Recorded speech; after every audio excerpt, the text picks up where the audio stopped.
बंदी छोड़ सतगुरु रामपाल जी परमेश्वर जी की जय हो।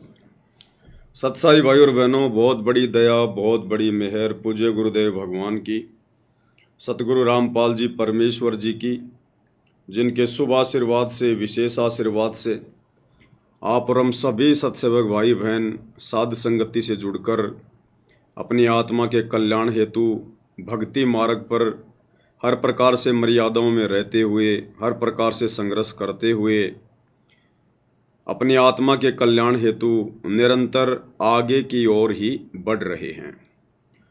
भाई और बहनों, इस कलयुग की पिछली पीढ़ी में पूज्य गुरुदेव भगवान की उन चंद आत्माओं पर विशेष रजा है, कृपा है, मेहर है, जिन आत्माओं को गुरुदेव ने सन 2014 बरवाला कांड के बाद से चुन चुनकर साध संगतियों में जोड़ दिया है। और जैसा भगत गुरुदेव भगवान हमें बनाना चाहते हैं, वैसा भगत बनने की प्रक्रिया में हम भाई बहन भी जी जान से दिन रात आगे बढ़ रहे हैं। क्योंकि अब की बार हमने पूज्य गुरुदेव भगवान को निराश नहीं करना है, नाराज नहीं करना है, जैसा कि हम युगों युगों से करते आए हैं।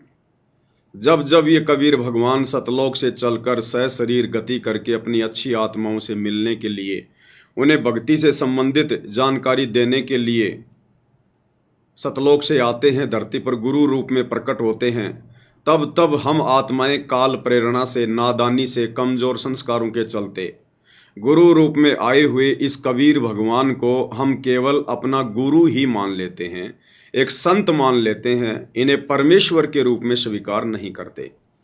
और यही हमारी आज से पहले जितनी बार भी हम इस कबीर परमेश्वर सतगुरु रामपाल जी की शरण में आए हैं, सबसे बड़ी कमजोरी रही है। तो इस कमजोरी को भाई और बहनों अब की बार गुरुदेव भगवान भी नहीं रखना चाहते, और आप और हम आत्माओं ने भी जी जान लगाकर कोशिश करनी है कि अब की बार 84 से पार। तो भाई और बहनों, पूज्य गुरुदेव भगवान के आशीर्वाद से हम आगे बढ़ते हैं। उससे पहले गुरुदेव भगवान का जयकारा लगाएंगे, गुरुदेव भगवान से आशीर्वाद प्राप्त करेंगे। बंदी छोड़ सतगुरु रामपाल जी परमेश्वर जी की जय हो। परम पिता परमात्मा, सारी सृष्टि के सर्जनहार, कुल मालिक, असंख्य ब्रह्मांडों के स्वामी, जगत गुरु, तीनों लोकों में प्रवेश करके सबका धारण पोषण करने वाले, राजाधिराज, आत्माधार, नाथों के नाथ, देवों के देव महादेव, सर्वेश्वर महेश्वर, मृत्युंजय, अजरो अमर, आदि अनादि सनातनी प्रभु, जगत पिता जगदीश्वर, श्री श्री 1008 की उपाधि के वास्तविक अधिकारी, अकाल मूरत शब्द स्वरूपी राम वासुदेव, सर्वगतम ब्रह्म, परम पूज्य, प्रथम पूज्य, परम संत, परम पुरुष, परम धनी, परम दयालु, सत्य कबीर, हक्का कबीर, अल्लाहु कबीर, अल्लाहु अकबर, बाखबर, अल्लाह ताला, जगत के तारणहार, जगत के मुक्तिदाता, जगत के जगन्नाथ, हारे के सहारे, हिंदुओं के राम, मुसलमानों के अल्लाह, सिखों के वाहिगुरु,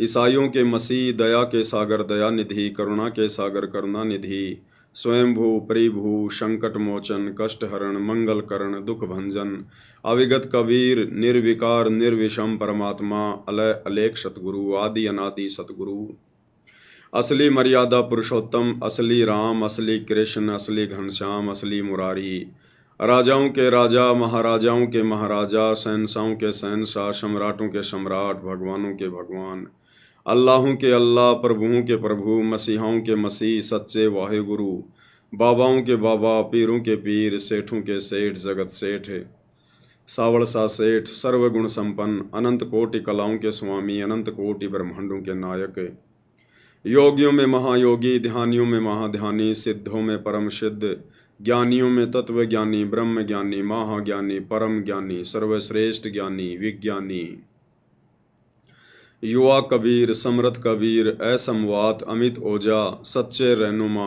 करीम अल्लाह, सुभान अल्लाह, दुनिया के अंतिम पैगंबर, 8 सितंबर 1951 से गांव धनाना, जिला सोनीपत, हरियाणा, भारतवर्ष की पावन भूमि पे प्रकट रियल कल्कि भगवान श्री नारायण साकार हरि, श्री बाबा साहेब, नूर अनंत परमात्मा, सच्चे दरवेश, सच्चे बाखबर, संत शिरोमणि सतगुरु रामपाल जी परमेश्वर जी के चरण कमल में साध संगति से जुड़े हुए देश विदेश से आप और हम सभी सत्सेवक भाई बहनों का अनंत कोटि दंडवत प्रणाम।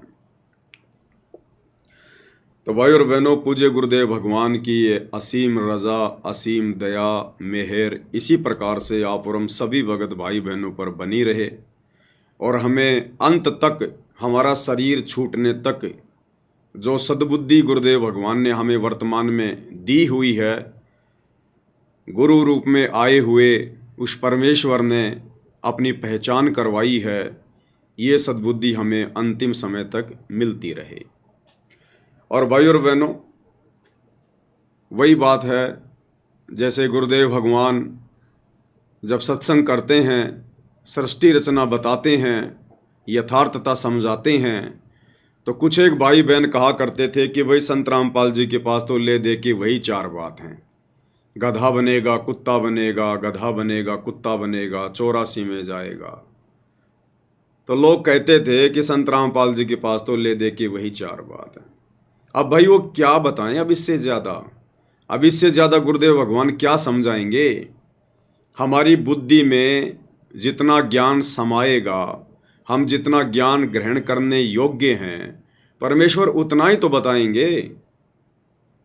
अरे एक मेमोरी कार्ड आता है, मेमोरी कार्ड 2 MB का, 4 MB का, 4 GB का, 8 GB का। तो 4 MB के मेमोरी कार्ड में जितना स्पेस है, जितना स्टोरेज है, उसके अंदर उतना ही तो मटेरियल डाला जा सकता है। अगर इससे ज़्यादा मटेरियल डालोगे तो उसमें समाएगा नहीं, वो स्वीकार ही नहीं करेगा, एक्सेप्ट ही नहीं करेगा। तो इसी प्रकार भाई और बहनों, सतगुरु रामपाल जी परमेश्वर जी का ये तत्व ज्ञान, ये मूल ज्ञान, सार ज्ञान, ये अरबों खरबों जीबी का है, अरबों खरबों जीबी का। और आप और हम 2 कोटि के जीव, भले यहाँ कोई राष्ट्रपति है, चाहे बहुत बड़ा कोई वैज्ञानिक है, ले दे के 2-4 MB उसके दिमाग की, बस इतनी है औकात है। अब उस परमेश्वर के अरबों खरबों जीबी का वो ज्ञान अब 2-4 के मेमोरी कार्ड में कहाँ डलेगा। इसलिए परमात्मा केवल हमारे मतलब की बातें ही हमारे दिमाग में डालते हैं। और हमारे मतलब की बात यही है कि हम इस गंदे लोक 21 ब्रह्मांड की गंदी व्यवस्था से भली भांति परिचित हो जाएं, इस जन्म मरण के चक्कर से परिचित हो जाएं, तपतशिला का कष्ट, 84 लाख योनियों का कष्ट और नरक का कष्ट, इससे हम परिचित हो जाएं। और मनुष्य जन्म क्यों मिला है, हमारा निज घर कहाँ है, हम क्यों इस काल के जाल में फंसकर यहाँ पर असहनीय कष्ट उठा रहे हैं, और अब हमने करना क्या है। अब ले दे के यही तो परमेश्वर 4 बातें बताएंगे जो हमारे मतलब की हैं। अब बेमतलब की बातें तो परमात्मा करता नहीं है, क्योंकि बेमतलब की बातें तो बेमतलब के इंसान करते हैं। तो इसी प्रकार भाई और बहनों, ये जो साध संगतियां हैं गुरुदेव के आशीर्वाद से चल रही हैं, इनमें भी ले दे के मतलब की 4 चीजें ही बताई जाएंगी, 4 चीजें ही। कुछ एक भगत भाई बहन जो अभी काल प्रेरित हैं, पूरी तरह से उनके हृदय में गुरुदेव का तत्व ज्ञान समाया नहीं है, नीर खीर का निवेरा करने के योग्य अभी बने नहीं हैं। और जब वो साध संगति की वीडियो देखते हैं, सुनते हैं, तो मतलब की चीज़ें तो उनके दिमाग के ऊपर से निकल जाती हैं। फिर वो कहते हैं कि ये पवन दास तो बस 4 ही बात करता है, मैनेजमेंट ने ये कर दिया, मैनेजमेंट ने वो कर दिया, साध संगति में ये होता है, साध संगति में वो होता है। अरे और क्या, फिर जखड़ी गाएं भाई, और क्या गाएं, जखड़ी गाएं क्या। जखड़ी होती है, जब हम छोटे छोटे थे तो हमारे गांव में जब कोई बटेऊ आ जाता था, कोई मेहमान आ जाता था, कोई ताज़ा ताज़ा शादी होती थी किसी की, और जब वो बना जी आते थे तो उसकी सासू माता जी गांव की औरतों को इकट्ठा करके और गीत गुवाया करती थी। वो खाना खाता था, उस समय गांव की औरतें इकट्ठी होकर गीत गाया करती थी, तो उसमें जखड़ी भी गाई जाती थी। जखड़ी भी एक प्रकार का भजन ही होता था, गीत ही होता था। तो बताओ अब भाई साहब, पवन दास क्या जखड़ी गाए। अरे परमात्मा ने जो गवाना है वही तो गाएंगे। जैसे गुरुदेव भगवान ने नकली संतों के विषय में कहा, बार बार स्वर्ग और नरक की जानकारी दी, सृष्टि रचना की जानकारी दी, बस वही हमारे मतलब की थी। अब सात संगति में भी तो वही बातें बताई जाएंगी। जो लोग इस परमेश्वर के मार्ग में अंधे गधे की भूमिका निभा रहे हैं, इस परमेश्वर को ना पहचान कर, इनको मानुष मानकर अपने भी कर्म फोड़ रहे हैं, अन्य बेचारे नादान संगत के भी कर्म फुड़वा रहे हैं, गुरुदेव की मर्यादाओं की धज्जियां उड़ाते हुए सारे भक्ति और मर्यादा विरुद्ध कार्य किए जा रहे हैं और करवाए जा रहे हैं। अब इन्हीं सब बातों की तो जानकारी बताएंगे। और सात संगति में क्या होता है, सात संगति में किस प्रकार से भाई बहन मर्यादाओं में रहकर गुरु को परमात्मा मानकर अपने आत्म कल्याण के प्रति चिंतित होके भक्ति कर रहे हैं। अब यही तो सारी बातें बताई जाएंगी। अरे मैथ का टीचर तो मैथ की बातें बताएगा। अब वो साइंस वाले बच्चे कहें कि नहीं नहीं बस खाली इसको तो मैथ की बातें आती हैं, तो भाई मैथ वाले को तो मैथ की बातें आएंगी। तो इसी प्रकार भाई और बहनों, आप और हमने तो जब तक आप और हमारा जीवन गुरुदेव भगवान के आशीर्वाद से है, जब तक ये शरीर है, हमने तो अपने गुरुदेव भगवान की महिमा में यही जखड़ी गानी है, हमने तो यही गीत गाने हैं। हम तो इसी प्रकार से ये परमेश्वर की महिमा करते करते, सत्य का बखान करते करते, क्योंकि देखो गुरुदेव भगवान का मिशन यही है। अज्ञान और पाखंड को लेकर ही तो गुरुदेव ने मिशन चलाया, उसका सत्यानाश करने के लिए। अब गुरुदेव के मार्ग में यदि फिर से कोई अज्ञान फैलाएगा, पाखंड फैलाएगा, और वो भी संगत वाले, विशेषकर गुरुदेव के परिवार वाले, गुरुदेव के साथ में रहने वाले बड़े बड़े सेवादार, कोऑर्डिनेटर, तो बताओ फिर बाकी भगत भाई बहनों की जिनकी परमेश्वर ने बुद्धि ऑन कर रखी है, बताओ फिर वो भाई बहन ये गीत ना गाएंगे तो कौन से गाएंगे। तो भाई और बहनों, हमने इधर उधर की बातें नहीं सुननी है। दूसरी बात, कुछ है भगत भाई बहन, देखो उनकी एक कमजोरी है, कमजोरी को ठीक करना पड़ेगा भाई और बहनों। जब तक हर प्रकार से संशय रहित होकर साथ संगति से नहीं जुड़ोगे और सब कुछ समझने के बाद जब तक अपना एक टारगेट नहीं बनाओगे, दो नावों की सवारी करोगे, आप लोग भ्रमित रहोगे। बहुत सारे भगत भाई बहन फालतू के लोगों के वीडियो भी देखते रहते हैं, इधर से साथ संगति की वीडियो भी देखते रहते हैं। जब साथ संगति की वीडियो देखते हैं तो उनको लगता है कि साथ संगति के अलावा दूसरा कोई मार्ग ही नहीं है, बिल्कुल सही चल रहे हैं हम। और फिर फालतू के लोगों की वीडियो देख लेते हैं। अब फालतू के लोग तो काल प्रेरणा से मन में शंका ही पैदा करेंगे, उनकी तो ड्यूटी काल भगवान ने ये लगा रखी है।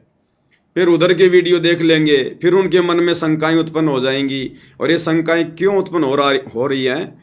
क्योंकि परमात्मा कहते हैं, कहे कबीर सोए जन मेरा, जो नीर खीर का करे निवेरा। जो भगत अपने गुरुदेव के तत्व ज्ञान से अभी अच्छी तरह परिचित नहीं है, वो फिर दोनों तरफ की बातें सुन के और वो असमंजस में रहता है।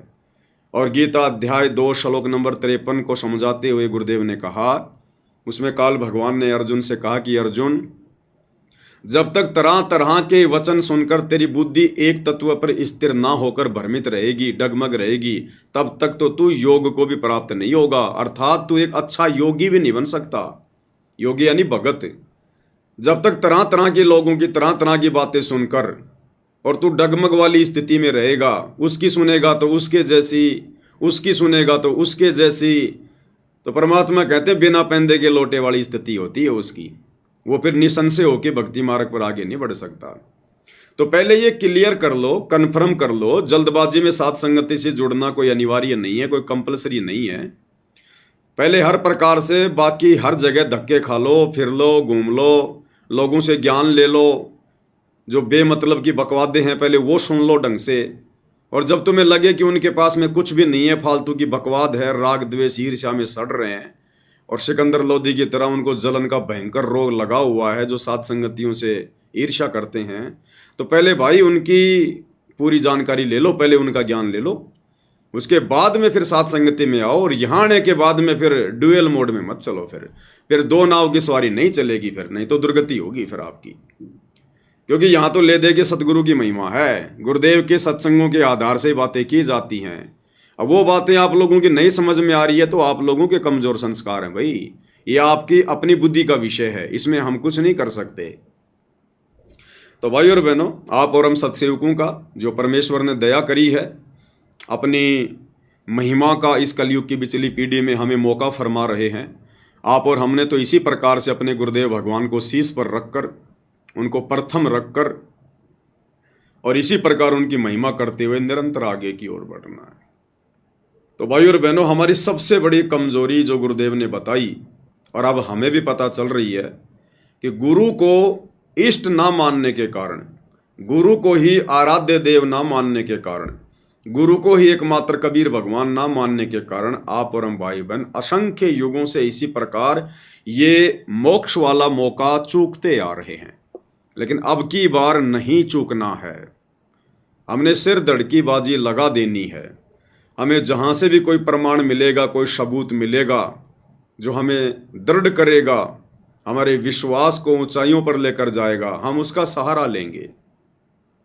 और हमने अपने गुरुदेव भगवान के प्रति पूर्णतया समर्पित होकर पतिव्रता पद पर रहकर और हमने अपनी भक्ति को और इस मनुष्य जीवन को सफल करना है।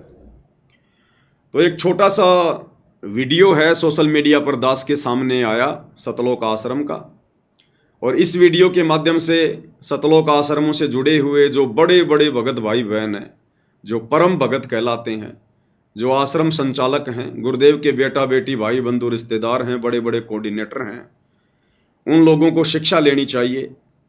और ये जितने भी लोग जो पत्रकार बन के घूम रहे हैं, सतलोक आश्रम न्यूज़ चैनल वाले, जगह जगह इन्होंने ब्रांचें खोल दी हैं, भक्तों के गले में ज़बरदस्ती वो पत्रकारिता का वो पट्टा डाल दिया है, 1.5 फुट का माइक दे दिया है, बेमतलब की खबरें, वहाँ इतना पानी गिर गया, वहाँ पर रोडें फूट गई, वहाँ पे गड्ढे हो गए, वहाँ पे तेंदुआ मर गया, ये दुनिया भर की फालतू की खबरें ये लोग खाली व्यूज प्राप्त करने के लिए दुनिया वालों की तरह डालते रहते हैं।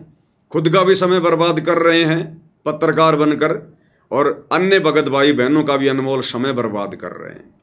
तो भाई ये पत्रकार बनना रहने दो, पहले भगत बन लो अच्छे से। भगत बनकर भक्ति करने से हमारा आत्म कल्याण होगा, ये झूठी पत्रकारिता के चक्कर में पड़ने से कुछ नहीं मिलेगा। एक एक श्वास की कीमत गुरुदेव भगवान ने समझाई है। कहता हूँ कहीं जात हूँ, कहूँ बजाकर ढोल, और श्वास जो खाली जात है ये 3 लोक का मोल। और तुम इस अनमोल श्वास को सारा दिन फोकट में, फालतू में, दुनिया भर की ऊट पटांग खबरें दिखा दिखा के सान न्यूज़ चैनल पे डाल डाल के अपना भी बेड़ा गर्क कर रहे हो और भक्तों का भी बेड़ा गर्क करवा रहे हो। तो ये सतलोक आश्रम का एक छोटा सा वीडियो है, एक छोटा सा भगत जी है। अब देखो, जब परमात्मा प्रेरणा करते हैं, जब परमेश्वर की दया होती है तो भाई और बहनों इस प्रकार से होती है।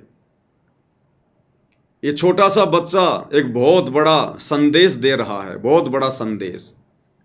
लेकिन इस बच्चे को यदि समय रहते साथ संगति नहीं मिली, सुसंगति नहीं मिली, तो ये बच्चा एक ना एक दिन कुसंगति का शिकार हो जाएगा। इन सतलोक आश्रम वालों की भेंट चढ़ जाएगा ये, और इसके भी मन में फिर वो दाढ़ी मूछ वाली फोटो ही कबीर भगवान के रूप में समा जाएगी। क्योंकि आश्रम में जाएगा तो भी वही देखेगा, घर पर रहेगा तो इसके माता पिता ने भी वही दाढ़ी मूछ वाली फोटो घर पे दरबार में लगा रखी होगी, इसके गले में लॉकेट में भी वही टांग रखी होगी। तो ये आत्मा बिगड़ जाएगी बेचारी साथ संगति के अभाव में। लेकिन फिलहाल इसके विचार बहुत अच्छे हैं। ये परमात्मा के ये पिछले जन्मों की हंस आत्मा है, और ये क्या संदेशा दे रहा है। जो इसका इंटरव्यू ले रहा है, एक बहन इसका इंटरव्यू ले रही है, अब कम से कम उसकी 18, 20, 25 साल की तो उम्र होगी उसकी आवाज़ के हिसाब से। अब अगर पत्रकार बनाया गया है तो 18 साल से कम लड़की को तो नहीं बनाया जाता, 18 साल से ऊपर की कोई बनाया जाता है तो 20 से 25 साल की ये लड़की होगी। और वो भगत ही है जो साध न्यूज़ चैनल का लेके डंडा खड़ी हुई है और सवाल कर रही है छोटे भगत से। और ये भगत कितना सुंदर जवाब दे रहा है, कितना बढ़िया जवाब दे रहा है। ऐसा जवाब तो गुरुजी के लड़के भी नहीं दे सकते, दोनों लड़के मिलकर भी ऐसा जवाब नहीं दे सकते, क्योंकि काल उनकी बुद्धि पे बैठा हुआ है। ये लड़की पूछ रही है आपके गुरुजी का क्या नाम है, तो भगत जी कह रहे हैं कि संत रामपाल जी महाराज। फिर ये लड़की कह रही है आप परमात्मा किसको मानते हैं, तो भगत जी कह रहे हैं कबीर साहिब को। सही बात है, क्योंकि वेदों में परमात्मा का नाम कबीर है। सतगुरु रामपाल जी का वेदों में नाम है कबीर, तो इन्होंने कहा कि कबीर साहिब। तो फिर वो लड़की कह रही है अच्छा आप गुरुजी तो मानते हैं संत रामपाल जी को, और आपके अनुसार कबीर भगवान है, परमात्मा है कबीर जी। तो ये छोटा भगत कह रहा कि नहीं नहीं, आपकी जानकारी के लिए बता दूं, उस बहन को कह रहा है कि नादान क्यों तेने 20-25 साल अपनी जिंदगी के फालतू में खो दिए। कह रहा है आपकी जानकारी के लिए बता दूं, संत रामपाल जी महाराज ही कबीर भगवान हैं। कितना सुंदर जवाब भाई और बहनों। फिर भी इन मतिहीन लोगों की, इन आश्रम वालों की आंखें नहीं खुल रही हैं। तो सुनते हैं छोटे भगत जी का बहुत ही बड़ा सा जवाब। आपका क्या नाम है? साईदास। थोड़ी सी आवाज कर देते हैं ताकि अच्छे से सुनाई दे।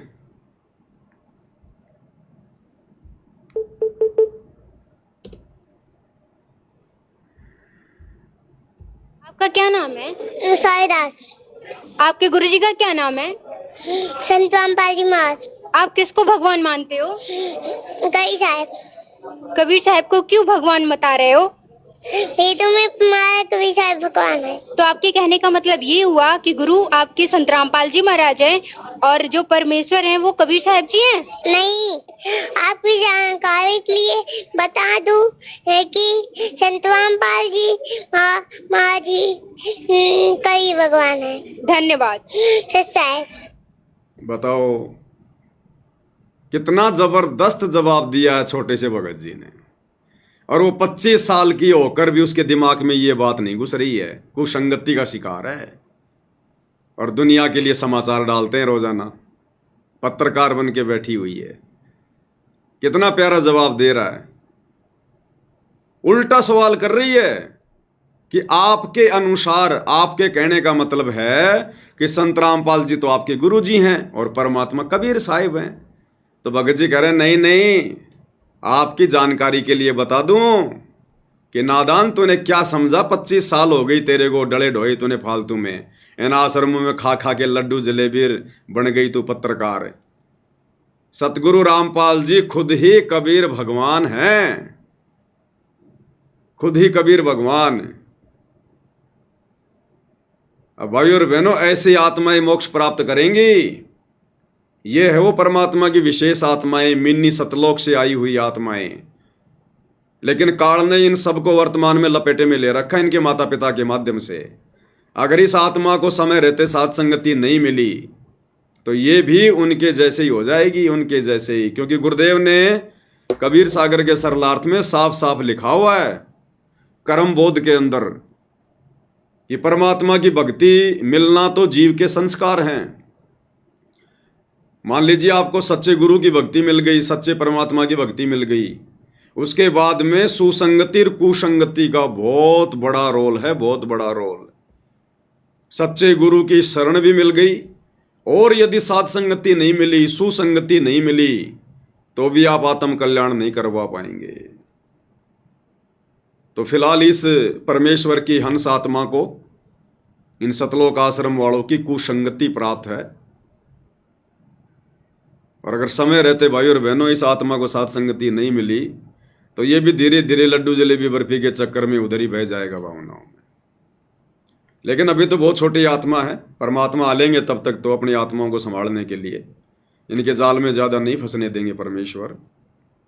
तो कितना सुंदर जवाब, कितना अच्छा जवाब एक बार फिर से सुनते हैं भाई और बहनों। आप और हमारा विश्वास दृढ़ होगा। और ये इस प्रकार के इंटरव्यू भाई और बहनों परमात्मा प्रेरणा करके दिलवाते हैं, गुरुदेव भगवान। उन आश्रम वालों की तो फिर भी आंखें नहीं खुलेंगी, उसने तो करके धन्यवाद चलती बनी। और एक छोटा सा संदेशा परमात्मा ने आप और हमारे तक पहुंचा दिया कि हम साथ संगति वाले भाई बहन जिस रास्ते पर चल रहे हैं यही परमेश्वर का असली रास्ता है।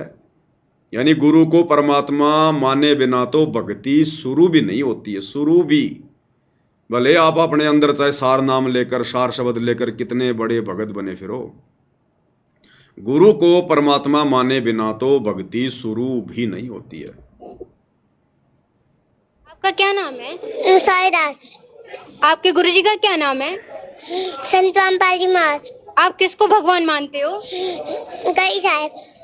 कबीर साहब को क्यों भगवान बता रहे हो? ये तो मैं तुम्हारा कबीर साहब भगवान है। इन्होंने दाढ़ी मूछ वाली फोटो को नहीं कहा कबीर साहब, उसने सवाल क्या किया कि आप परमात्मा किसको मानते हो? तो कबीर साहब। फिर कह रही है कबीर साहिब को क्यों मानते हो परमात्मा? तो बहुत अच्छा जवाब दिया कि वेदों में प्रमाण है कबीर साहिब भगवान है। अब वेदों में तो नाम कबीर है, फोटो थोड़ी लगी हुई है वेदों में दाढ़ी मूछ वाली। तो अच्छा जवाब दिया कि हमारे गुरुजी सतगुरु रामपाल जी का ही नाम, वैदिक नाम उनका कबीर है। और आगे तो फिर पसीने ला दिए उस बहन के।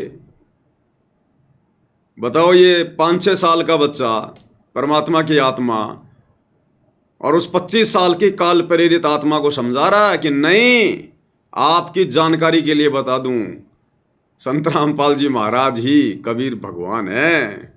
तो आपके कहने का मतलब ये हुआ कि गुरु आपके संत रामपाल जी महाराज हैं और जो परमेश्वर हैं वो कबीर साहब जी हैं? नहीं, आपकी जानकारी के लिए बता दूं है कि संत रामपाल जी महाराज जी कई भगवान है। धन्यवाद। संत रामपाल जी महाराज जी ही कबीर भगवान हैं। यही थे, यही हैं और यही रहेंगे। सतगुरु आदि अनादि है, यानी सतगुरु सबसे पहले था जब कोई नहीं था, और सतगुरु सबसे लास्ट तक रहेगा जब कोई नहीं रहेगा। सतगुरु आदि अनादि है और सतगुरु मध्य है मूल। मध्य यानी बीच बीच में भी परमात्मा ही आता है, स्वयं सतगुरु ही आता है। मध्य है मूल, और मूल यानी भक्ति की मूल, भक्ति की जड़ भी सतगुरु ही है। सतगुरु आदि अनादि है, सतगुरु मध्य है मूल, और सतगुरु को सिजदा करूं एक पलक नहीं भूल। सतगुरु को ही दंडवत करूं और एक पलक भी उनके अलावा, उनकी भक्ति के अलावा अपने ध्यान को ना भरमाऊं, ना भटकाऊं। बताओ फिर किसी और के लिए जगह कहां बच गई? तो भाई और बहनों, सतगुरु के इर्द गिर्द, सतगुरु के चरणों में पड़े रहने से ही हमारा मोक्ष संभव है। अन्यथा ये कागज के टुकड़े, ये बनावटी फोटो, और आजकल तो एआई से ना जाने सतगुरु रामपाल जी की ऐसी भुंडी भुंडी फोटो बनाई जा रही है, भुंडी भुंडी फोटो, ऐसे बेकार और लगते हैं। और खुली छूट मिल गई इनको, क्योंकि आश्रमों में ये गुरुजी के कार्टून बना बना के वीडियो चलाते हैं। अब जो बाकी लड़के हैं, लड़कियां हैं, जिनके हाथों में मोबाइल हैं, वो क्या सीखेंगे? तो इसी प्रकार से कार्टून बना बना के डाले जा रहे हैं, नकली फोटोएं बना बना के सोशल मीडिया पर डाली जा रही हैं सतगुरु रामपाल जी की। अरे नालायको, अभी तो सतगुरु रामपाल जी ओरिजिनल रूप में धरती पर प्रकट हैं। अरे ये नकली फोटोएं, एआई से फोटोएं उस समय बनेंगी जब इनके धरती से जाने के बाद, हजारों साल बाद, जब इनकी ओरिजिनल फोटोएं भी समाप्त हो जाएंगी, तब लोग इस प्रकार की फोटोएं बनाया करते हैं। जैसे आजकल कोई झांसी की रानी की फोटोएं बना रहा है, कोई भगत सिंह की फोटोएं बना रहा है और कहता देखो ये है भगत सिंह की ओरिजिनल फोटो, बड़ी मुश्किल से मिली है। तो अभी तो नालायको गुरु धरती पर है, अभी उनका कार्टून मत बनाओ। और डाल रहे हैं सोशल मीडिया पर बना बना के नकली फोटो। अरे उस नकली फोटो को देखने से हमारे पाप कर्म नाश होंगे क्या? सतगुरु की ओरिजिनल फोटो से ही, उसके दर्शन से ही पाप कर्म नाश होंगे, एआई वाली से नहीं होंगे। ये काल की सूक्ष्म चाल है, ये षड्यंत्र है काल का, विज्ञान का दुरुपयोग कर रहा है एआई का। अब लेकिन तुम लोग कैसे समझोगे इन बातों को? तुम्हारे सिर पे तो खुद काल बैठा है, वही तो सारे उल्टे काम करवा रहा है। तो कितना सुंदर जवाब दिया। और भाई और बहनों, गुरुदेव भगवान भी हमें यही समझाते हैं, हमें यही बताते हैं परमात्मा, और उनका एकमात्र ये प्रयास रहा है कि ये आत्माएं जितना हो सके कम समय में और गुरु को इष्ट मानकर, परमेश्वर मानकर अपनी भक्ति शुरू कर दें। और क्या कह रहे हैं गुरुदेव भगवान इस शॉर्ट वीडियो में कि पुण्यात्माओं, न्यू सोच लो, इस दास के स्थान पर कबीर भगवान आ गए। अब बताओ तुम कैसा व्यवहार करोगे उनके साथ में। यानी हमें यह पता लग जाए कि सतगुरु रामपाल जी की जगह कबीर भगवान आए हुए हैं तो खुद ही कबीर भगवान, लेकिन गुरुदेव भगवान स्पष्ट रूप से ना कहकर अपने आप को छुपा कर अपने विधान अनुसार और संकेतों की भाषा में हमें समझाना चाहते हैं कि अगर तुम्हें यह कन्फर्म हो जाए कि संत रामपाल जी के रूप में कबीर जी धरती पर हैं, प्रकट हैं, क्या उसके बाद भी तुम अलग से उस दाढ़ी मूंछ वाली फोटो को कबीर मान के जून में उसका प्रकट दिवस मनाओगे? फिर कैसा व्यवहार करोगे तुम अपने गुरु के साथ जब पता चल जाए कि उनकी जगह पर कबीर साहिब हैं? हालांकि गुरुदेव भगवान का यही ओरिजिनल रूप जो हम देख रहे हैं, यही उनका शतलोकीय रूप है, क्योंकि बिना कबीर परमेश्वर के धरती पर आए अपने ओरिजिनल रूप में दर्शन दिए आप और हमारे पाप कर्म नहीं कर सकते। वे अगर अपने पुत्र के रूप में आएंगे वर्तमान में, हमारे पाप कर्म नहीं कटेंगे। वे अगर अपना रूप चेंज करके आएंगे, बदल के आएंगे, हमारे पाप कर्म नहीं कटेंगे। इसलिए परमात्मा स्वयं कलयुग की पिछली पीढ़ी में स्पेशल, क्योंकि बाकी समय तो परमात्मा अपने पुत्रों का रूप बनाकर आ जाते हैं, लेकिन कलयुग की पिछली पीढ़ी में तो गुरुदेव भगवान हर प्रकार से हमें भक्ति की पूरी पूरी खुराक खिलाते हैं, अपने ओरिजिनल रूप में आते हैं। इसीलिए परमात्मा कहते हैं कबीरा दर्शन साधु का परमात्मा आवे याद, और लेखे में वाई घड़ी बाकी का समय बर्बाद। तो गुरुदेव कह रहे हैं न्यू सोच लो इस दास के स्थान पर कबीर जी बैठे हैं। अब कैसा व्यवहार करोगे अपने गुरुजी के साथ? क्या अब भी अपने गुरुजी को खाली गुरुजी मानोगे? मां के गर्भ से जन्म लिया हुआ एक व्यक्ति मानोगे? क्या अब भी उनका जन्मदिन मनाओगे अवतरण दिवस के बहाने 8 सितंबर को? तो क्या कह रहे हैं गुरुदेव भगवान, कितने प्यार से हमें समझाना चाह रहे हैं परमात्मा। अब देखो पुण्यात्मा, पहले तो परमात्मा स्वयं आए थे, फिर ये दास भेजा है। अगर इस दास के स्थान पर स्वयं मालिक आगे हो, ये सोच लो। अगर इस दास के स्थान पर स्वयं मालिक आ गए हों, ये सोच लो। यानी आदेश दे दिया हमें गुरुदेव ने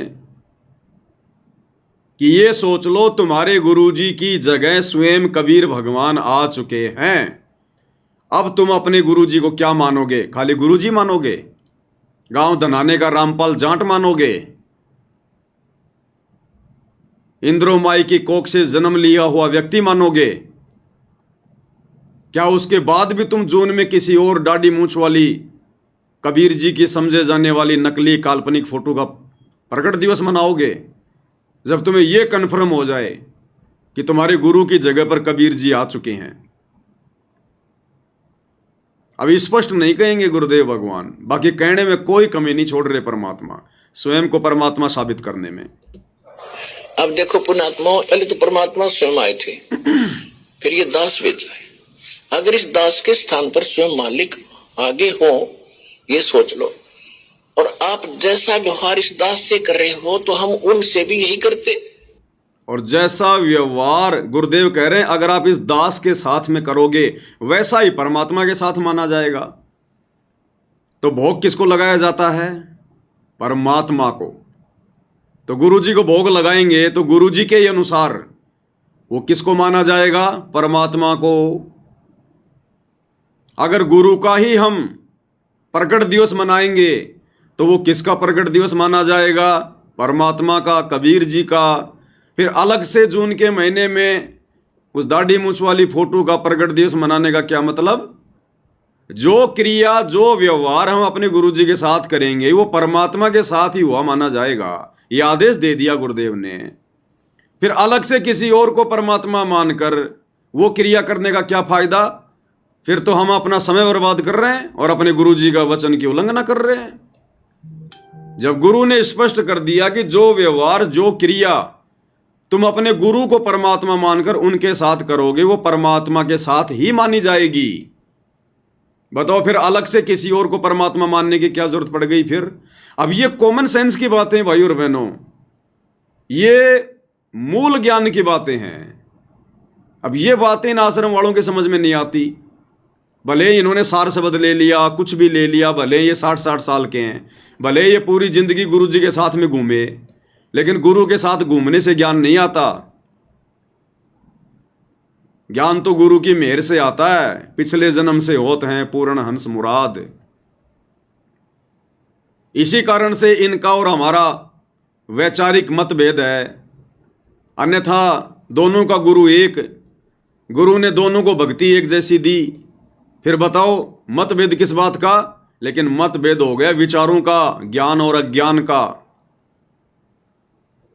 और ये रजा सब पे नहीं होती भाई और बहनों, ये रजा परमेश्वर अपनी विशेष आत्माओं पे करता है, विशेष आत्माओं पर अपनी पहचान करवाने का। तो क्या कह रहे हैं गुरुदेव भगवान, शुरू से सुनो पूरा। अब देखो पुण्यात्मा, पहले तो परमात्मा स्वयं आए थे, फिर ये दास भेजा है। पॉइंट ऑफ पॉइंट है भाई और बहनों, पॉइंट ऑफ पॉइंट। गुरुदेव कह रहे हैं पहले तो परमात्मा स्वयं आए थे, अब इस दास को भेज दिया। अब दो बातें हैं, पहले परमात्मा स्वयं आए तो अब क्या दिक्कत हो गई परमात्मा नहीं आए? अरे परमात्मा भी कहीं बिजी हो जाते हैं क्या? परमात्मा की भूल पड़ जाती है क्या कि पहले तो परमात्मा स्वयं आए, अब इस दास को भेज दिया? तो उसका कोई कारण भी तो होगा, दास को क्यों भेज दिया? क्योंकि हमने तो सृष्टि रचना में यही सुना, और परमात्मा ने कहा है कि जिसका काम उसी को साजे और करे तो मूर्ख बाजे। तो काल लोक से अपनी आत्माओं को काल के बंधन से छुड़वाकर परमात्मा स्वयं लेकर जाते हैं, फिर अब अपने दास को क्यों भेज दिया? तो उसका जवाब तो मिलना चाहिए ना। लेकिन आपको कभी भी गुरुदेव ने इसका जवाब नहीं दिया, कभी भी ये कारण आपको नहीं बताया कि अब क्यों नहीं आए परमात्मा। अरे आज से पहले तो काल का इतना दबाव भी नहीं था, इतना प्रेशर भी नहीं था। अब है वो समय मोक्ष का। अब काल ने अपने पूरे 1000 मुंह 1000 हाथ खोल रखे हैं आप और हम आत्माओं को यहीं रोक कर रखने के लिए। तो ऐसे जोर के समय में कबीर जी किसी और को भेज देंगे, और जब नॉर्मल समय था तो कबीर जी खुद आ गए। तो कोई कारण तो होगा क्यों नहीं आए, रीजन तो होगा ना। तो यहां गुरुदेव अपने आप को स्वयं नहीं कहेंगे कि बच्चों मैं ही कबीर भगवान हूं, और संकेतों में सब कुछ कह दिया कि 12वें पंथ हम ही चलावें और सब पंथों को मिटाकर एक ही पंथ चलावें। तो 12वें पंथ में 17 फरवरी 1988 को आदरणीय राम देवानंद जी को अपना मुंह बोला गुरु बनाकर स्वयं कबीर भगवान आ चुके हैं, और सन 1994 से अपना यथार्थ 13वां कबीर पंथ भी चला चुके हैं। अन्यथा बता दो तुम्हारे दाढ़ी मूंछ वाले कबीर जी ने इस वाणी के अनुसार कब चलाया कबीर पंथ? कौन से दिन उन्होंने कबीर पंथ की नींव डाली? तुम कहते हो 1997 में संत रामपाल जी को मिले, तो गुरु जी तो कहते हैं कि खाली थोड़े समय के लिए मिले थे। हालांकि मिलना विलना कुछ नहीं था, परमात्मा की लीला है, खेल है परमात्मा का। तो गुरु जी तो कहते हैं कि थोड़े समय के लिए मिले, सार शब्द देने का आदेश दे गए, अंतर ध्यान हो गए। बताओ कहां पंथ चलाया उन्होंने, कहां 12वें पंथ में आए? अरे 12वां पंथ तो 1994 में खत्म हो गया था, और कबीर जी मिले सतगुरु रामपाल जी को 1997 में, तो 12वें पंथ में कहां आए कबीर जी, और कहां उन्होंने 13वां पंथ चलाया? फिर उनकी तो वाणी फैल हो गई, और एक वाणी गलत हो सकती है तो फिर तो सारी वाणियां गलत होंगी, उनकी बहुत सारी वाणियां गलत होंगी। बताओ फिर क्या विश्वास करें फिर हम उनकी वाणियों पर? तो भाई और बहनों, ना तो परमात्मा गलत हो सकता, ना परमात्मा की हमारी वाणियां गलत हो सकती। गलत हम हैं जो समझ नहीं रहे अपने गुरु जी के संकेतों को, सत्संगों को। तो 17 फरवरी 1988 को ही कबीर भगवान 12वें पंथ में आदरणीय राम देवानंद जी को मुंह बोला गुरु बना के प्रकट हो चुके हैं, आ चुके हैं। और 8 सितंबर 1951 को सह शरीर सतलोक से चलकर धरती पर प्रकट हुए, आप और हमारी चरम दृष्टि को धोखा देते हुए। क्योंकि परमेश्वर की वाणी है, साहिब से सतगुरु भय, सतगुरु से भय संत, और धर धर वेख विशाल अंग, ये खेल है आदि और अंत। सारी लीला, सारी भूमिका ये परमात्मा स्वयं करता है। और फिर सन 1994 में अपना 13वां यथार्थ कबीर पंथ चला दिया। अन्यथा वो 97 वाले दाढ़ी मूंछ वाले कबीर जी ने कहां चलाया? है कोई प्रमाण, है कोई जवाब? दे दो किसी के पास है तो भाई और बहनों, हमने समझना पड़ेगा, हमने विचार करना पड़ेगा। और क्या करें गुरुदेव भगवान अपने विषय में, समझदार को तो संकेत ही काफी है। अब देखो पुण्यात्मा, पहले तो परमात्मा स्वयं आए थे, फिर ये दास भेजा है। अगर इस दास के स्थान पर स्वयं मालिक आगे हो, ये सोच लो। और आप जैसा व्यवहार इस दास से कर रहे हो तो हम उनसे भी यही करते। तो वहां कहते मौला बैठा मोर से और देखे जन की भेड़, 12 कोट जम की कर जहां एक नाम की खेड़। परमात्मा एकांत द्रोखे से देख रहा है आपकी सब रिहर्सल को, कि आप कैसी भावना रखते हो, कैसे आप भक्ति कर रहे हो, कितना दान में रुचि है, मेरे दास के प्रति आपके कैसे विचार हैं। तो वो ये समझ रहे हैं कि ऐसे ही मेरे प्रति है जो इसके प्रति है। और जब आप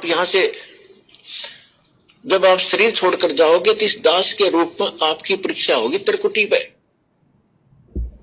तो भाई जिस दाढ़ी मूंछ वाली कबीर जी की नकली फोटो को आप आश्रम वाले भाई बहन कबीर भगवान मानकर पूज रहे हैं, अब गुरुदेव के इस प्रवचन अनुसार तो तुम्हारा वो दाढ़ी मूंछ वाला कबीर भगवान भी यही कह रहा है कि मम संत मुझे जान मेरा ही स्वरूपम, कि जैसे विचार जैसे भाव तुम्हारे मेरे दास में होंगे वैसे ही मेरे प्रति माने जाएंगे। तो जब तुम भगत भाई बहन जून के महीने में वो दाढ़ी मूंछ वाली कबीर जी की फोटो को कबीर मान के उसका प्रगट दिवस मनाते हो, भोग लगाते हो ना, वो भी बड़ा नाराज होता है। अगर तुम कोई और भगवान मान रहे हो ना तो वो भी बड़ा नाराज होता है कि देखो इन मंद बुद्धियों को मैंने कितनी बार समझाया, किस किस प्रकार से समझाया, गुरु की महिमा करके समझाई कि गुरु बड़े हैं गोविंद से और मन में देख विचार, और हरि सुमरे सो वार हैं गुरु भजे हुए पार। कबीर 7 दीप 9 खंड में गुरु से बड़ा ना कोई, और करता करे ना कर सके, यानी वो कबीर भी कुछ नहीं कर सकता और गुरु करे सो होए। तो तुम्हारे अनुसार यदि कोई और दाढ़ी मूंछ वाला कबीर सतलोक में बैठा है तो तुम्हारी इन भक्ति इन क्रियाओं से, यानी गुरु को छोड़कर जो तुम दाढ़ी मूंछ वाले फोटो को कबीर भगवान मान बैठे हो, तुम्हारा वो कबीर भगवान भी तुमसे बेहद नाराज है, बेहद नाराज। तो अंत में अगर मुक्ति प्राप्त करनी है तो गुरु को परमेश्वर के रूप में हृदय से स्वीकार करना पड़ेगा। और यही बात 650 साल पहले जब सतगुरु रामपाल जी परमेश्वर कबीर नाम से बनारस के काशी में आए थे, लहर तरा तालाब पर शिशु रूप में प्रकट हुए, 120 वर्ष तक परमेश्वर ने लीला की। उस समय धर्मदास जी को भी शंका हो गई थी। धर्मदास जी को परमात्मा ने बताया कि आगे चल के तो बहुत खराब समय आएगा, घोर कलयुग आएगा, और उस समय मैं अपनी आत्माओं को पार करूंगा, सतलोक लेकर जाऊंगा, तेरे वंशजों को भी पार करूंगा धर्मदास। तो धर्मदास के मन में शंका उत्पन्न हो गई कि ये परमात्मा, अब वर्तमान में ही कितना घोर कलयुग है और मुझ नीच को समझाने में आपको कितना प्रयास करना पड़ा, और आप कह रहे हो 650 साल आगे तो बहुत घोर जो है वो कलयुग आ जाएगा। तो उस समय आप कैसे पार करोगे जब आज ही आपकी कोई बात नहीं मान रहा। तो परमात्मा ने कहा कि तेरे ताई साची बता दूं, उस समय मैं खुद ही चल कर जाऊंगा। क्योंकि धर्मदास को शंका हो गई थी कि आपका दास कैसे पार करेगा किसी को। आप कह रहे हो मैं अपना दास भेजूंगा, अपनी आत्मा भेजूंगा, तो आज आपकी बात नहीं सुन रहे, और उस समय तो घोर समय होगा, आपके दास की कौन सुनेगा। तो कबीर जी ने कहा कि धर्मदास मैं तेरे से सच्ची बात बता देता हूं, उस समय मैं खुद ही जाऊंगा। और फिर परमात्मा करेंगे काल के आगे परमात्मा ने थोड़ा सा भेद रखा था कि मेरा दास जाएगा, क्योंकि काल नहीं समझ सकता था ये बात है, क्योंकि वो तो उस समय जोगजीत रूप में अपना भाई मान रहा था उनको। तो काल के आगे परमात्मा ने थोड़ा भेद रखा, छुपाया कि मेरा दास जाएगा कलयुग की पिछली पीढ़ी में, और धर्मदास को परमात्मा ने क्लियर कर दिया कि मैं खुद ही जाऊंगा। 12वें पंथ हम ही चलावें, सब पंथों को मिटाकर एक पंथ चलावें। तो क्या कुछ कहा भगवान ने, सुनिए उन्हीं की जुबानी। तो परमात्मा ने कहा था कि चौथा युग जब कलयुग आवेगा तब हम अपना एक दास भेजेंगे। तब हम अपना एक दास भेजेंगे, धर्मदास जी से कहा परमात्मा ने। अब ये बात सुन के धर्मदास को शंका होगी कि भगवान आज ही कोई आपकी बात नहीं मान रहा, और कलयुग की पिछली पीढ़ी में तो और भी घोर समय आ जाएगा, बेकार समय आ जाएगा, और आप कह रहे हो हम अपना दास भेजेंगे, तो आपकी दास की बात कौन मानेगा। चिंतित हो गया कि मेरे वंशज तो पार नहीं हो पाएंगे परमात्मा आपके दास से। फिर परमात्मा ने सच्चाई बताई कि हम खुद ही जाएंगे। अब वहां काल के सामने परमात्मा ने कहा कि हम अपना दास भेजेंगे। और कबीर वाणी चैप्टर में परमात्मा ने धर्मदास जी से, जब धर्मदास जी घने चिंतित हो गए थे कि हे परमात्मा, आपने सतनाम और सारनाम गुप्त रख दिया और इसके बिना मोक्ष नहीं हो सकता। आपने मुझ किंकर के ऊपर दया करी दास पे, और 42 वंश भी पीढ़ी बख्श दी, मेरी वंश चलेगा। तो हे परमात्मा, सारनाम और सतनाम बिना पार नहीं हो सकते, तो मेरे बच्चे कैसे पार होंगे। ऐसे कलेजा पकड़ के बैठ गया। परमात्मा ने सोचा भाई ये घना दुखी हो गया। तो परमेश्वर ने कहा कि सुन ले, काल ने क्या कहा था, 12 पंथ करूं मैं साजा, नाम तुम्हारा ले करूं आवाजा। 12 पंथ नाम जो लेगी, हमरे मुख में आन समोही। जाओ जोग जीत संसारा, जीवन माने कहा तुम्हारा। जीव तुम्हारा कहा न माने, हमारी ओढ़ हो बाद बखाने। अब इतना समय नहीं रहा, मैं वो सारे प्रमाण आज नहीं दिखा पाऊंगा आपको कि 12 पंथ कौन कौन से हैं। तो 12 पंथ, 12वां पंथ गरीबदास पंथ बताया है, लिखा कवि सागर में। तो परमात्मा ने कहा तू चिंता ना करे धर्मदास, जब 5500 वर्ष कलयुग बीत जाएगा तब या बिचली पीढ़ी आवेगी, और बिचली पीढ़ी तक ये ज्ञान और तत्व ज्ञान और सतनाम सारनाम कति गुप्त रखना है, नहीं तो काल के दूतों का हाथ लग जाएगा, मेरा सारा मिशन खराब हो जाएगा। तो परमात्मा ने देखा कि ये बिल्कुल चिंतित हो गया घना। परमात्मा ने देखा धर्मदास तो घना चिंतित हो गया कि परमात्मा आपका दास तो पार नहीं कर पाएगा किसी को। समर्थ का काम उसी को साजे, और करे तो मूर्ख बाजे। तब उसका दिल डांटने के लिए उसको हकीकत बताई परमात्मा ने, और क्या कहा कि 12वें पंथ हम चल आवें, सब पंथों को मिटाकर एक पंथ चलावें। तब परमेश्वर ने कहा धर्मदास, जब साची बताऊं तेरे ते, कि धर्मदास तेरे ते साची बताऊं। अरे भगवान कभी झूठ बोलेगा क्या। सत्य पुरुष वही है जो सत्य कहे, झूठ आसपास भी नहीं होती।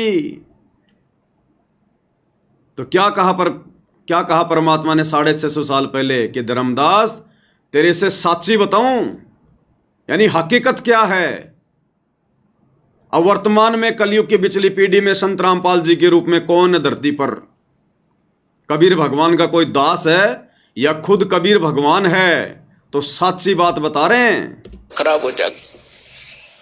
तो परमात्मा ने देखा कि ये बिल्कुल चिंतित हो गया घना। तब परमेश्वर ने कहा धर्मदास, जब साची बताऊं तेरे ते, तब धर्मदास ने कहा कि भगवान आज कितना अच्छा समय है, कलयुग स्टार्ट है सन 1398 में और 1512 तक, और आज भी लोग ना मानते, और आप कह रहे हो अगर भयंकर कलयुग पैदा कर देगा, काल ऐसा जुल्म कर देगा, हाहाकार मच जाएगी, इंसान कृतघ्नी हो जाएंगे, तो उस समय कैसे पार होंगे। आज तो आप भी विद्वान हैं और फिर भी ना मान रहे ये लोग। तो परमात्मा ने कहा जब 5500 वर्ष कलयुग बीतेगा और 12वां वंश चल चुका होगा इस काल का, यानी गरीबदास पंथ तक, तो उस 12वें पंथ में मैं आऊंगा स्वयं, और फिर सभी पंथों को खत्म करके एक पंथ बनाऊंगा। क्या कहा परमात्मा ने, सच्ची हकीकत बताई कि 12वें पंथ में मैं आऊंगा खुद चलकर, और सब पंथों को मिटाकर एक पंथ चलाऊंगा। तो तुम्हारे दाढ़ी मूछ वाले कबीर जी तो तुम लोगों के अनुसार संत रामपाल जी को 1997 में आके मिले,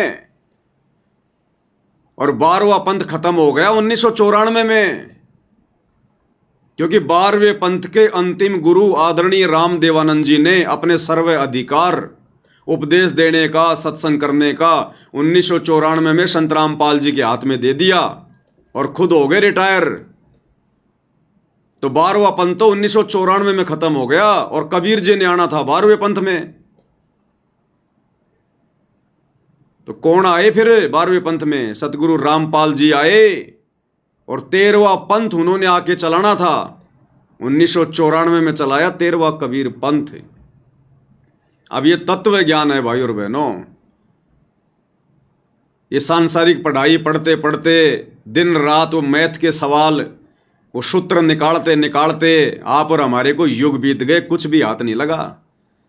अब इसमें दिमाग लगाना पड़ेगा, इस परमात्मा के आध्यात्मिक ज्ञान में पीएचडी करनी पड़ेगी, इसमें चिंतन मनन मंथन करना पड़ेगा, सूत्र निकालने पड़ेंगे, पॉइंट टू पॉइंट ये कनेक्शन जोड़ने पड़ेंगे, तब जाकर ये काल हमारी आत्मा में ये बात ढंग से बैठने देगा। नहीं तो हवाई गुरु को परमात्मा कहने से भी बात नहीं बनेगी। दिल में जगह चाहिए, दिल में गुरु को परमात्मा मानने के लिए, और वो इस प्रकार से गुरुदेव के सत्संगों के ऊपर चिंतन मनन करने से, साध संगति के माध्यम से होगा। ऐसे बात नहीं बनेगी। तो गुरुदेव ने हकीकत बताई कि मैं खुद आऊंगा। गनी हो जाएंगे तो उस समय कैसे पार होंगे? आज तो आप भी विद्वान हैं और फिर भी ना मान रहे ये लोग।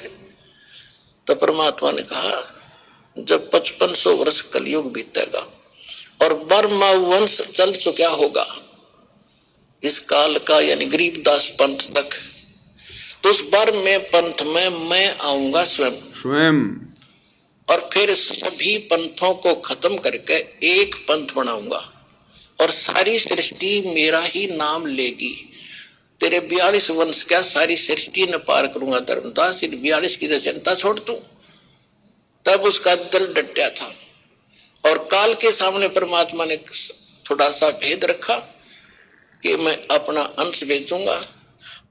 और काल के सामने परमात्मा ने, जब परमात्मा अपने पुत्र जोगजीत के रूप में थे, थोड़ा सा भेद रखा कि जब कलयुग आएगा चौथा युग, तब हम अपना अंश पठाई। क्योंकि काल समझ ही नहीं सकता था। काल तो जोगजीत मान रहा था, परमात्मा को अपना भाई मान रहा था।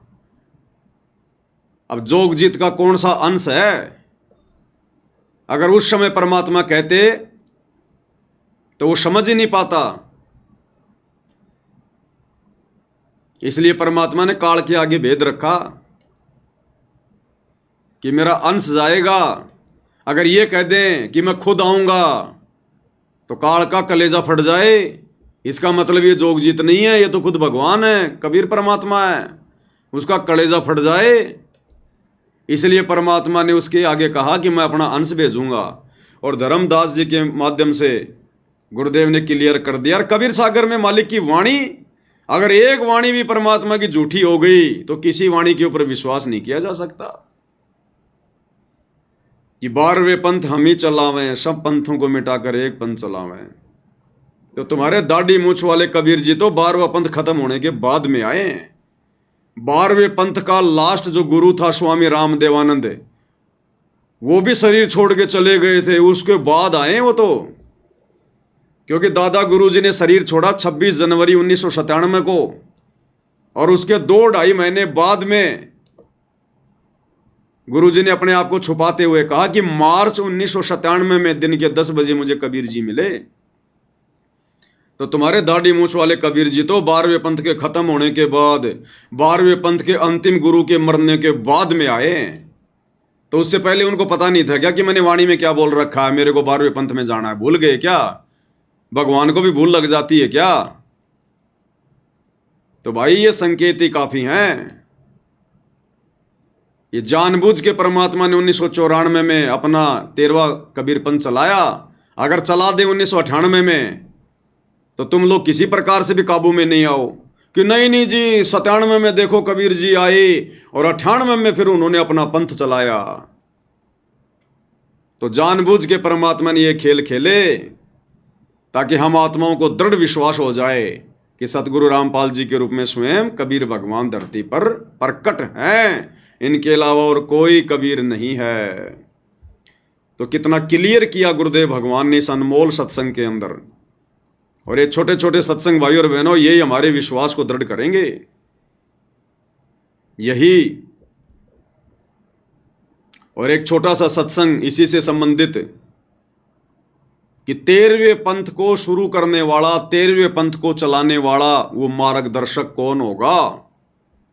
वो स्वयं कबीर परमात्मा होगा, स्वयं कबीर परमात्मा। तो 13वां पंथ ये तो क्लियर है ना, 1994 में सतगुरु रामपाल जी ने शुरू किया सत कबीर पंथ, यथार्थ 13वां कबीर पंथ, सत सुकृत पंथ। और उस 13वें पंथ को चलाने वाला कौन होगा? स्वयं कबीर परमात्मा होगा। क्या कह रहे हैं गुरुदेव भगवान अपने मुख कमल से? और वो जो मार्गदर्शक होगा वो समान दृष्टि से, सबको एक दृष्टि से, एक स्वभाव से, वो जो मार्गदर्शक होगा वो सबको समान दृष्टि से, एक दृष्टि से देखेगा। कौन मार्गदर्शक? भाई मार्गदर्शन कौन कर रहे हैं? अरे तुम्हारे दाढ़ी मूंछ वाले कबीर जी तो कहीं दिखाई नहीं दे रहे, वो तो किसी का मार्गदर्शन कर ही नहीं रहे।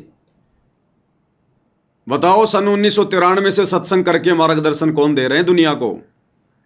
सन 1994 से नाम उपदेश देकर, सतनाम देकर, सारनाम देकर दुनिया का आत्म कल्याण कौन कर रहे हैं? मार्गदर्शन कौन कर रहे हैं? मार्गदर्शक की भूमिका कौन निभा रहे हैं? सतगुरु रामपाल जी या तुम लोगों के अनुसार वो दाढ़ी मूंछ वाला कबीर? तो यहां उस मार्गदर्शक की बात हो रही है। और मार्गदर्शक वो होता है जो आध्यात्मिक मार्गदर्शन करे। और वो कैसे करेगा? शास्त्रों के आधार से करेगा। 5वें वेद, सूक्ष्म वेद को खोल के बताएगा, सत्संग के माध्यम से करेगा। तो ये काम कौन कर रहा है मार्गदर्शन वाला?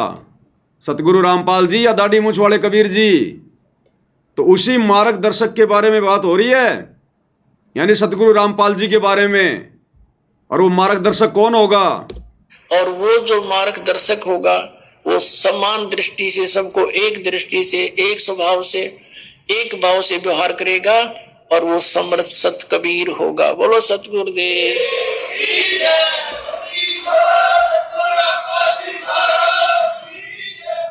और वो कौन होगा?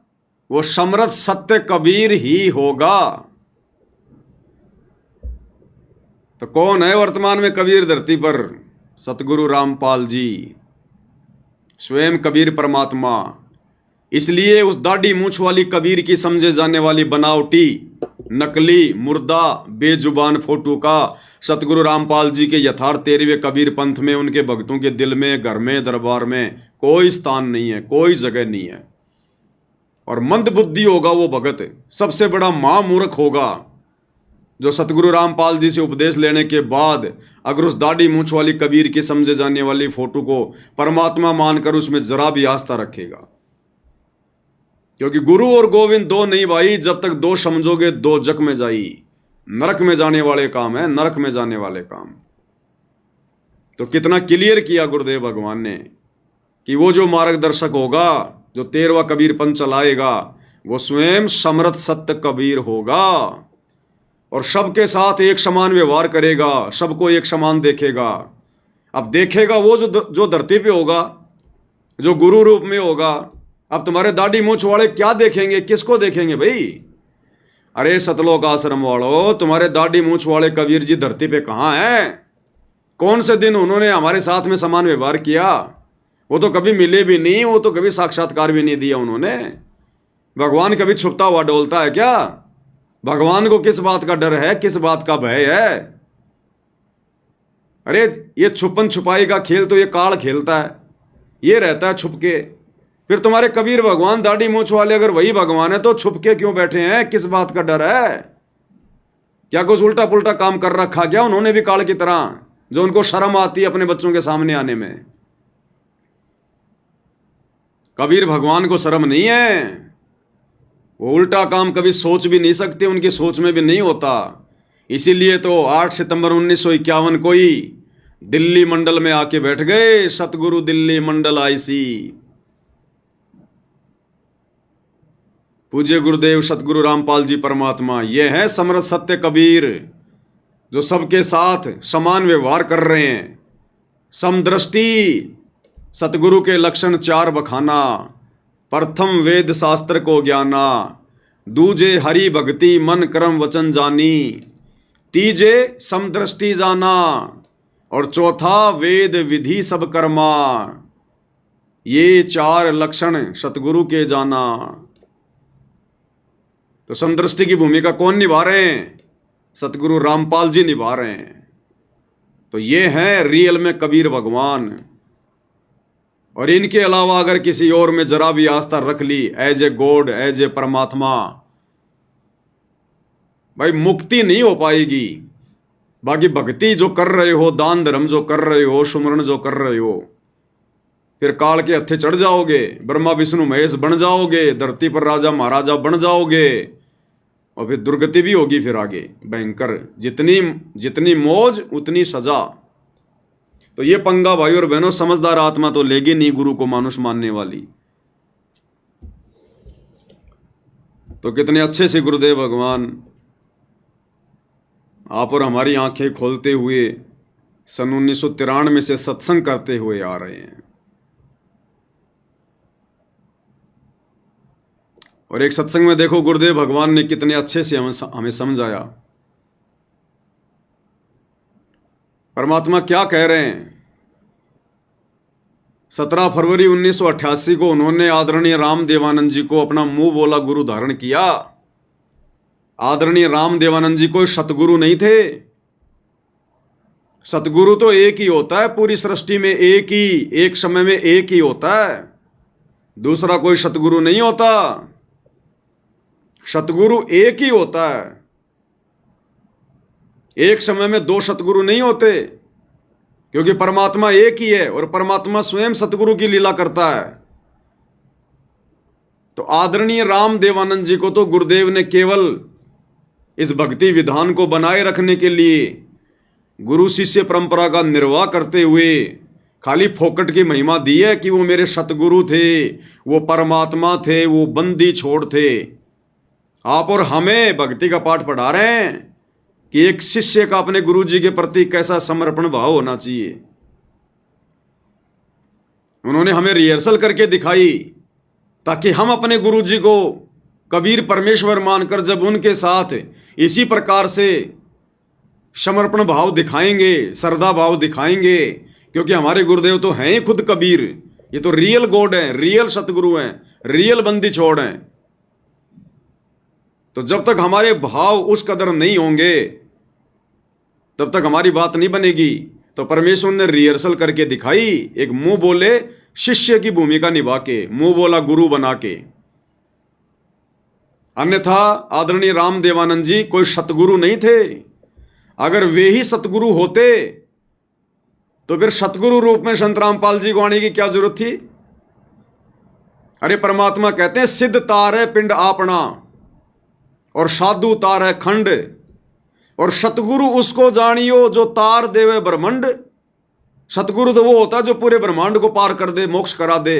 तो अगर आदरणीय राम देवानंद जी ही सतगुरु होते तो फिर सतगुरु रामपाल जी को आने की जरूरत क्या थी? वो खुद ही ना सबको पार कर देते। तो एक समय में धरती पर एक ही सतगुरु होता है। अब बताओ, फिर जब खुद सतगुरु रामपाल जी सतगुरु हैं, फिर 1997 में सतलोक से चलकर और कौन सा दाढ़ी मूंछ वाला सतगुरु आएगा? क्या सतगुरु भी 2 होते हैं क्या? 3 होते हैं क्या? एक तो आदरणीय राम देवानंद जी हो गए सतगुरु, एक सतगुरु रामपाल जी हो गए सतगुरु, और एक 1997 में दाढ़ी मूंछ वाले कबीर जी हो गए सतगुरु। अरे भगवान भी 3 होते हैं क्या? तो क्या कह रहे हैं गुरुदेव भगवान? क्लियर कर रहे हैं परमात्मा, ध्यान से सुनिएगा।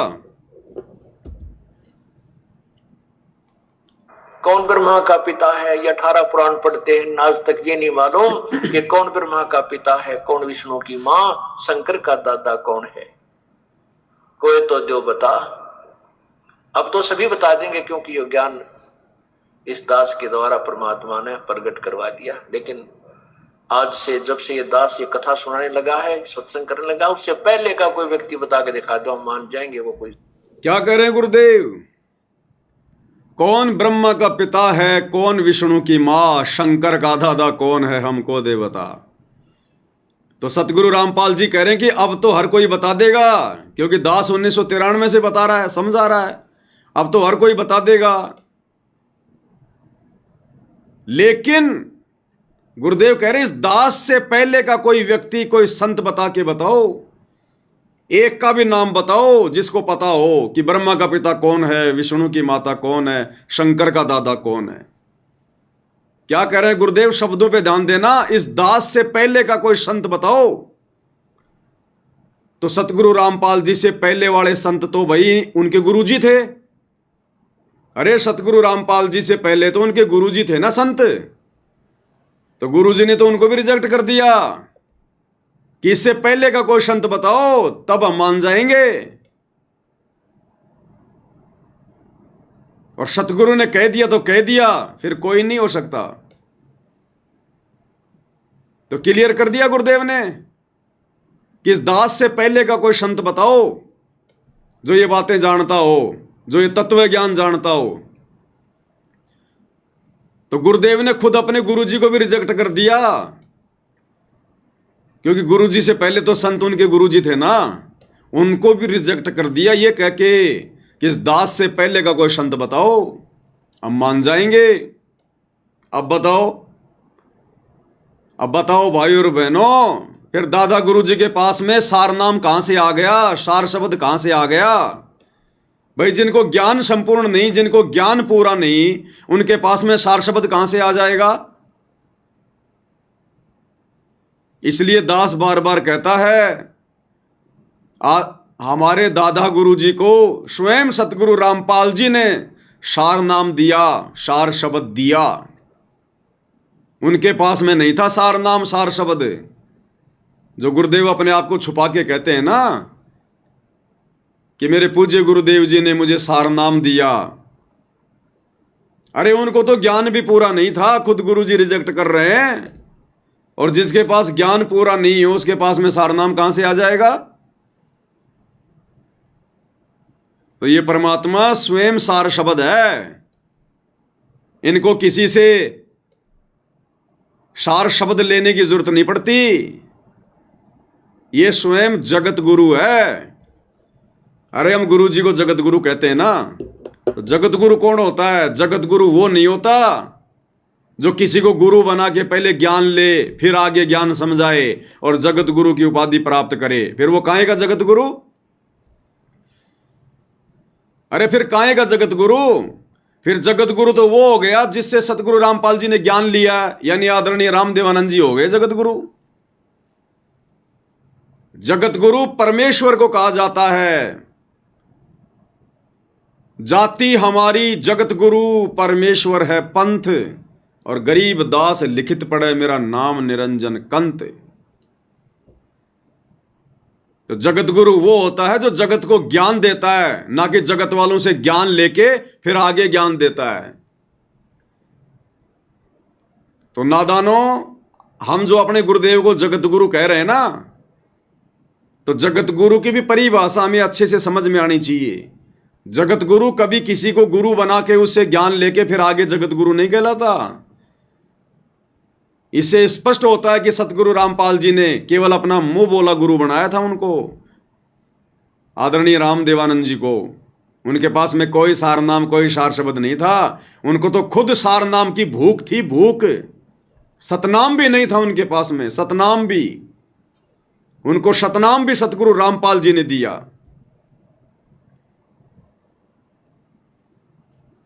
तो क्या कह रहे हैं गुरुदेव भगवान कि इस दास से पहले का कोई संत बता दो जिसको ये ज्ञान हो। तो गुरुजी से पहले तो उनके गुरुजी संत थे, क्या उनको भी ज्ञान नहीं था? नहीं था।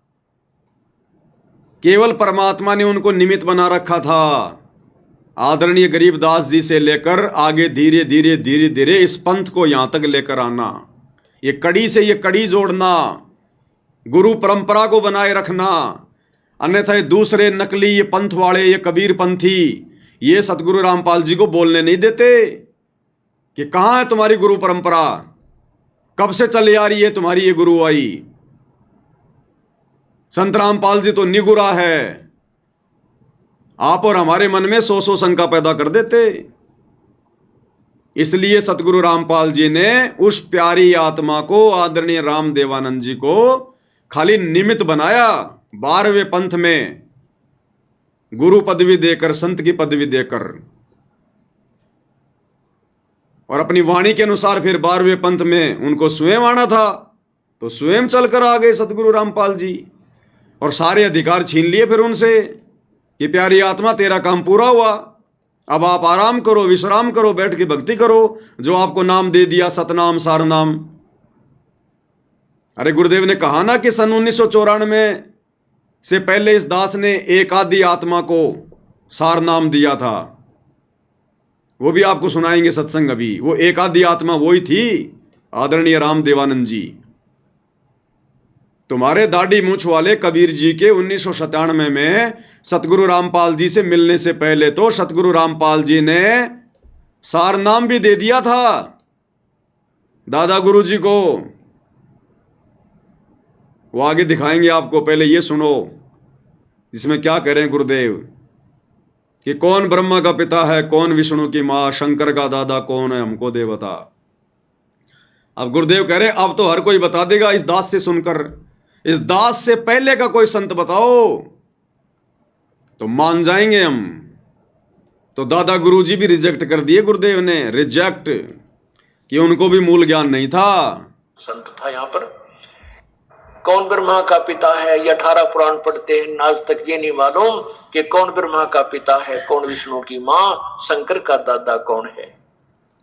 कोई तो जो बता। अब तो सभी बता देंगे क्योंकि ये ज्ञान इस दास के द्वारा परमात्मा ने प्रकट करवा दिया। लेकिन आज से जब से ये दास ये कथा सुनाने लगा है, सत्संग करने लगा, उससे पहले का कोई व्यक्ति बता के दिखा दो, हम मान जाएंगे वो कोई संत था यहाँ पर। न तो ये सा संत था केवल परमात्मा को छोड़ के, जो कबीर परमात्मा आए थे, या उनसे सीधे संबंधित संत। जैसे क्या कह रहे हैं गुरुदेव, उस कबीर परमात्मा को छोड़कर और उनसे मिले हुए जो संत हैं उनको छोड़कर। और गुरुदेव कह रहे 7 संतों मुझे ध्यान है, 7 संतों का तो मेरे पास में प्रमाण है जिनको कबीर जी मिले, ये मूल ज्ञान दिया। और उन 7 संतों में दादा गुरु जी का नाम नहीं है, आदरणीय राम देवानंद जी का नाम नहीं है। और देखना कितना बड़ा भाई और बहनों आज की वीडियो में निष्कर्ष निकलेगा, और यह दृढ़ विश्वास होगा हम आत्माओं को कि कबीर केवल धरती पर सतगुरु रामपाल जी हैं, दूसरा कोई कबीर किसी ब्रह्मांड में, सतलोक में कहीं नहीं है। अगर वहां भी कोई बैठा है तो सतगुरु रामपाल जी ही बैठे हैं, क्योंकि अनंत कोटि कलाओं के स्वामी है। तो क्या कह रहे हैं गुरुदेव, आज से पहले का कोई संत बताओ। फिर गुरुदेव कह रहे हैं या तो कबीर परमात्मा स्वयं आए थे, उनको पता था, या उनसे परिचित जो संत थे उनको पता था। और उन संतों में दादा गुरु जी का नाम नहीं है। देखिएगा, सुनिए। 7 संतों के बारे में दास को मालूम है, उनको छोड़कर किसी को ये तत्व ज्ञान नहीं था। गुरुदेव कह रहे 7 संतों का नाम दास को याद है, उनको छोड़कर किसी को तत्व ज्ञान नहीं था। और दादा गुरु जी का नाम लिया ही नहीं गुरु जी ने उन 7 संतों में। तो क्या दादा गुरु जी को तत्व ज्ञान नहीं था? भाई नहीं था, पूर्ण तत्व ज्ञान नहीं था। पूर्ण तत्व ज्ञान तो स्वयं परमात्मा को ही होता है। अब सोचिए, जिनको पूर्ण तत्व ज्ञान नहीं था दादा गुरु जी को, तो उनके पास में सतनाम कहां से आ जाएगा, सार नाम कहां से आ जाएगा? तो दादा गुरु जी को सतनाम और सार नाम अरे हमें गुरुदेव ने बताया ना विशेष संदेश में कि मेरे पूज्य गुरुदेव जी ने मुझे प्रथम नाम दिया और 7 दिन के अंदर अंदर फिर मुझे सतनाम दे दिया। तो दास पहले भी आपको ये बातें बोल चुका है कि वो प्रथम नाम और 1 सप्ताह के अंदर सारनाम दादा गुरु जी ने संत रामपाल जी को नहीं दिया, संत रामपाल जी ने दादा गुरु जी को दिया था। पहले प्रथम नाम और उसके 1 सप्ताह के अंदर उनको शतनाम दे दिया था, क्योंकि वो उनकी अच्छी आत्मा थी, प्यारी आत्मा थी। इस मार्ग में उन्होंने भूमिका निभाई थी एक संत की। तो सतगुरु रामपाल जी ने 1 सप्ताह के अंदर अंदर प्रथम नाम और शतनाम ये दादा गुरु जी को दिया था, ना कि दादा गुरु जी ने सतगुरु रामपाल जी को दिया था। ये कबीर मार्ग भाइयों और बहनों उल्टा चलता है, उल्टा। कबीर का ज्ञान अटपटा और झटपट समझ में ना आए, और जिसको झटपट समझ में आ जाए उसकी सारी खटपट निकल जाए। ये इतना जल्दी समझ में नहीं आता। तो वो शतनाम और प्रथम नाम संत रामपाल जी ने अपने गुरु जी को, मुंह बोले गुरु जी को, 1 सप्ताह के अंदर अंदर दिया था। अब उन 7 संतों का नाम बताया जा रहा है जो परमात्मा से परिचित थे, जिनको तत्व ज्ञान था। उसमें दादा गुरु जी का नाम नहीं है। तो मालूम है उनको छोड़कर किसी को ये तत्व ज्ञान नहीं था। वो कौन कौन है? आदरणीय धर्मदास साहिब जी, आदरणीय गरीबदास साहिब जी, आदरणीय दादू साहिब जी, आदरणीय मलुक साहिब जी, आदरणीय गीसा साहिब जी, आदरणीय नानक साहिब जी और आदरणीय गरीबदास साहिब जी। ये 7 संत, इससे इनकी वाणी में प्रमाण है। अन्य किसी भी संत की अपने अनुभव की बुक में कोई तत्व ज्ञान नहीं है। बताओ, दादा गुरु जी तो फेल हो गए। दादा गुरु जी को तो तत्व ज्ञान था ही नहीं, गुरु जी ने रिजेक्ट कर दिया। उनको तो कबीर जी भी नहीं मिले, जैसे कि दाढ़ी मूछ वाले कबीर जी गरीबदास जी को मिले, धर्मदास जी को मिले, मलुक दास जी को मिले, दादू दास जी को मिले, गीसा दास जी को मिले, नानक जी को मिले। और हमारे दादा गुरु जी को तो कबीर जी भी नहीं मिले, दाढ़ी मूछ वाले। भाई मिलना चाहिए था ना, इतनी अच्छी आत्मा थी, 12वें पंथ का गुरु था, भगवान ने एक बार तो दर्शन देना चाहिए था ना। लेकिन अपने एक सत्संग में गुरु जी कह रहे हैं एक शब्द में कि कबीर जी आदरणीय रामदेवानंद जी को भी मिले, और वैसे कोई प्रमाण है ही नहीं कहीं। अब कैसे मिले कबीर जी, कब मिले कबीर जी दादा गुरु जी को? अब वो शब्द लेंगे भाई और बहनों हम परमात्मा का, अब उस शब्द के माध्यम से क्लियर होगा कि कबीर जी कब और कैसे आदरणीय रामदेवानंद जी को मिले। क्योंकि गुरुजी ने शब्द में लिखा है तो झूठ नहीं हो सकता, और वैसे गुरुजी ने कभी बताया नहीं, कोई प्रमाण नहीं कि कबीर जी आदरणीय रामदेवानंद जी को मिले।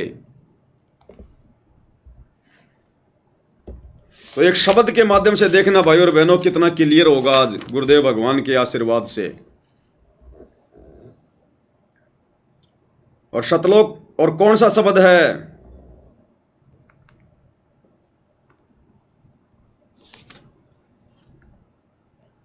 शब्द है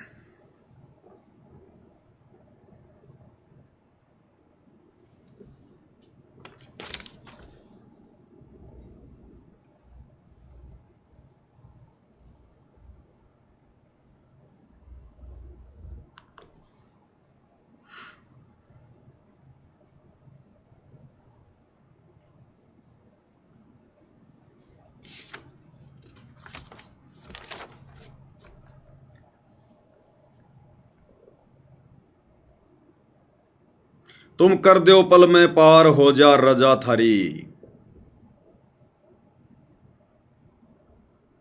तुम कर दो पल में पार, शब्द नंबर 12 और पेज नंबर 37 सतगुरु महिमा शब्द संग्रह, शब्द नंबर 12, पेज नंबर 37। देखना भाई और बहनों, कितना गजब का प्रमाण है इस शब्द में, लास्ट में कितना गजब का प्रमाण। इस शब्द को हमने शुरू से समझना पड़ेगा, एक एक चौपाई को समझना पड़ेगा, फिर देखना कितना जबरदस्त गुरुदेव भगवान के आशीर्वाद से इसका सार निकलेगा। और हमें दृढ़ विश्वास होगा कि सतगुरु रामपाल जी कौन हैं, गुरुदेव भगवान कौन हैं। दृढ़ विश्वास होगा, दृढ़ विश्वास। बंदी छोड़ सतगुरु रामपाल जी परमेश्वर जी की जय हो। तुम कर दो पल में पार, हो जा रजा थारी। तुम कर दो पल में पार, हो जा रजा थारी। हो रजा थारी महाराज, हो जा मेरे थारी महाराज। हो जा रजा थारी। तुम कर दो पल में पार, हो जा रजा थारी। तुम कर दो पल में पार, हो जा रजा थारी। किसकी रजा? कबीर परमेश्वर की रजा। कौन पार कर दे एक पल में? कबीर परमात्मा। अब कैसे रजा हुई परमात्मा की? अब प्रत्येक चौपाई में भाई और बहनों, किसने वो कार्य किया, किसने वो रजा करी? कबीर भगवान ने। भले आप दाढ़ी मूछ वाले को ही कबीर जी मान के चलो, प्रत्येक चौपाई में जो गुरुदेव भगवान ने लिखी है, बोला है, ये सतगुरु रामपाल जी का बनाया गया शब्द है, ये गरीबदास जी का नहीं है, कि ये कबीर जी का नहीं है। और इसके लास्ट वाली चौपाई में निर्णय होगा कि सतगुरु रामपाल जी कौन है।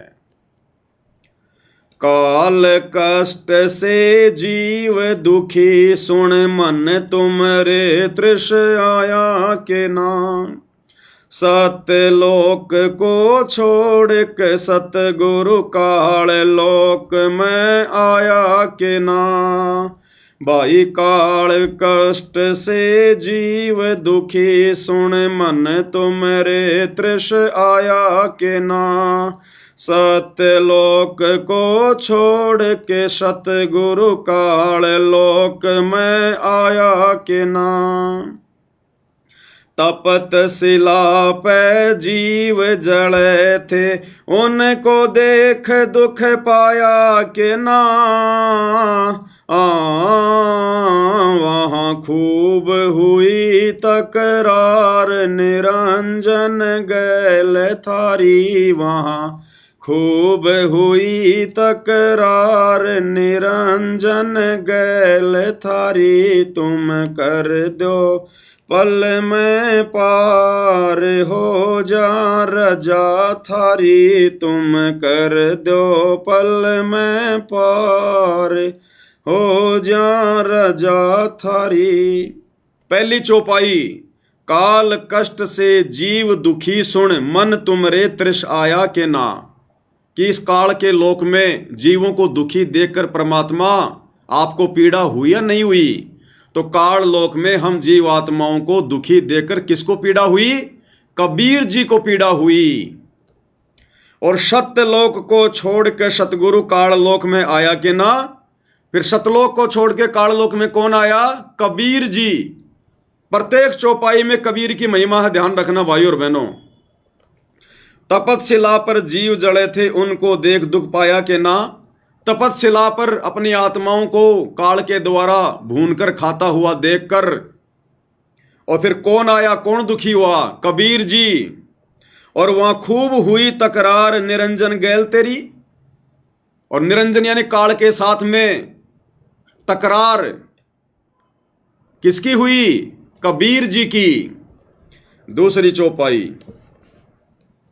प्रथम आए बर्मा लोक में, बर्मा जी समझाया के ना। विष्णु जी को शरण में लेके चरणों के मालाया के नाम।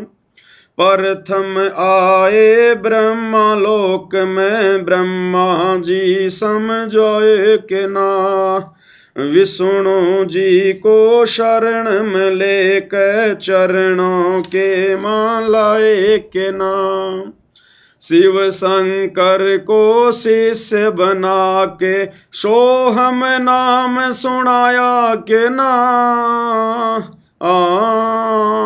थारी खूब हुई तकरा जयकार पहुँचे शिवपुरी। थारी खूब हुई जयकार पहुँचे शिवपुरी। तुम कर दो पल में पार हो जा रजा थारी। तुम कर दो पल में पार हो जा रजा थारी। प्रथम आए ब्रह्मा लोक में ब्रह्मा जी को समझाया के ना। तो ब्रह्मा जी के लोक में ज्ञानी ऋषि का रूप बनाकर ब्रह्मा जी को समझाने के लिए कौन आए थे? कबीर जी। विष्णु जी को शरण में लेके चरणों के मां लाया के ना। फिर विष्णु जी को हरियम नाम दे के अपना शिष्य किसने बनाया? कबीर जी ने। ये सारी महिमा कबीर जी के, ध्यान रखना भाई और बहनों। यानी जो जो घटनाएं घटी वो कबीर जी ने आके वो घटनाएं घटित किया नहीं की। शिव शंकर को शिष्य बना के सोहम नाम सुनाया के ना। फिर शंकर जी के लोक में गए कौन? कबीर जी। शंकर जी को सोहम नाम देकर अपना शिष्य किसने बनाया? कबीर जी ने। थारी खूब हुई जयकार पहुंचे शिवपुरी। फिर शंकर भगवान ने शिवपुरी में कबीर परमेश्वर जी के पहुंचने के बाद में उनके जय जयकार किया नहीं की? किसकी? कबीर जी की। अगली चौपाई। लहर तारा में कमल के फूल पे बालक बन दिखलाया के नाम। नीरो नीमा गए नहान को वहां जुलाह को पाया के ना। लहर तारा में कमल के फूल पे बालक बन दिखलाए के ना। नीरो नीमा गए नहान को वहां जुलाह को पाए के नाम। काजी आए नाम धरण ने नाम कबीर धरवाया के ना।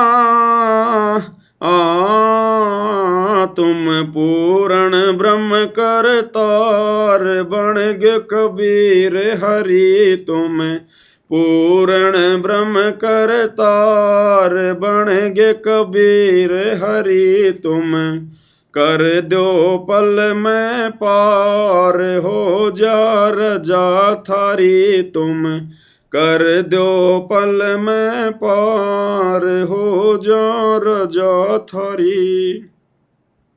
लहर तारा में कमल के फूल पे बालक बन दिखलाया के ना। तो लहर तारा तालाब में 650 साल पहले कमल के फूल पर शिशु रूप में बालक बनकर किसने दिखाया? कबीर जी ने। और नीरू नीमा गए नहान को वहां जुलाए को पाया के ना। और नीरू नीमा को शिशु रूप में कौन प्राप्त हुए? कबीर जी। काजी आए नाम धरण ने नाम कबीर धरवाया के ना। काजी किसका नाम रखने आए थे? किसका नामकरण करने आए थे? कबीर जी का। तुम पूर्ण ब्रह्म करतार बन गए कबीर हरि। कौन? स्वयं कबीर जी। अगली चौपाई क्या कहती है? मथुरापुरी में धर्मदास को आके आप चिताए के नाम। कर्म कांड में उलझा प्राणी सतमार्ग दिखलाए के ना। भाई मथुरापुरी में धर्मदास को आके आप चिताए के ना।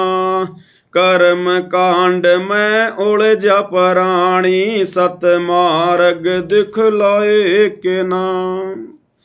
ब्रह्मांड 21 ये काल राज ये राज काल का न्यो सुन के धड़का खाए के ना।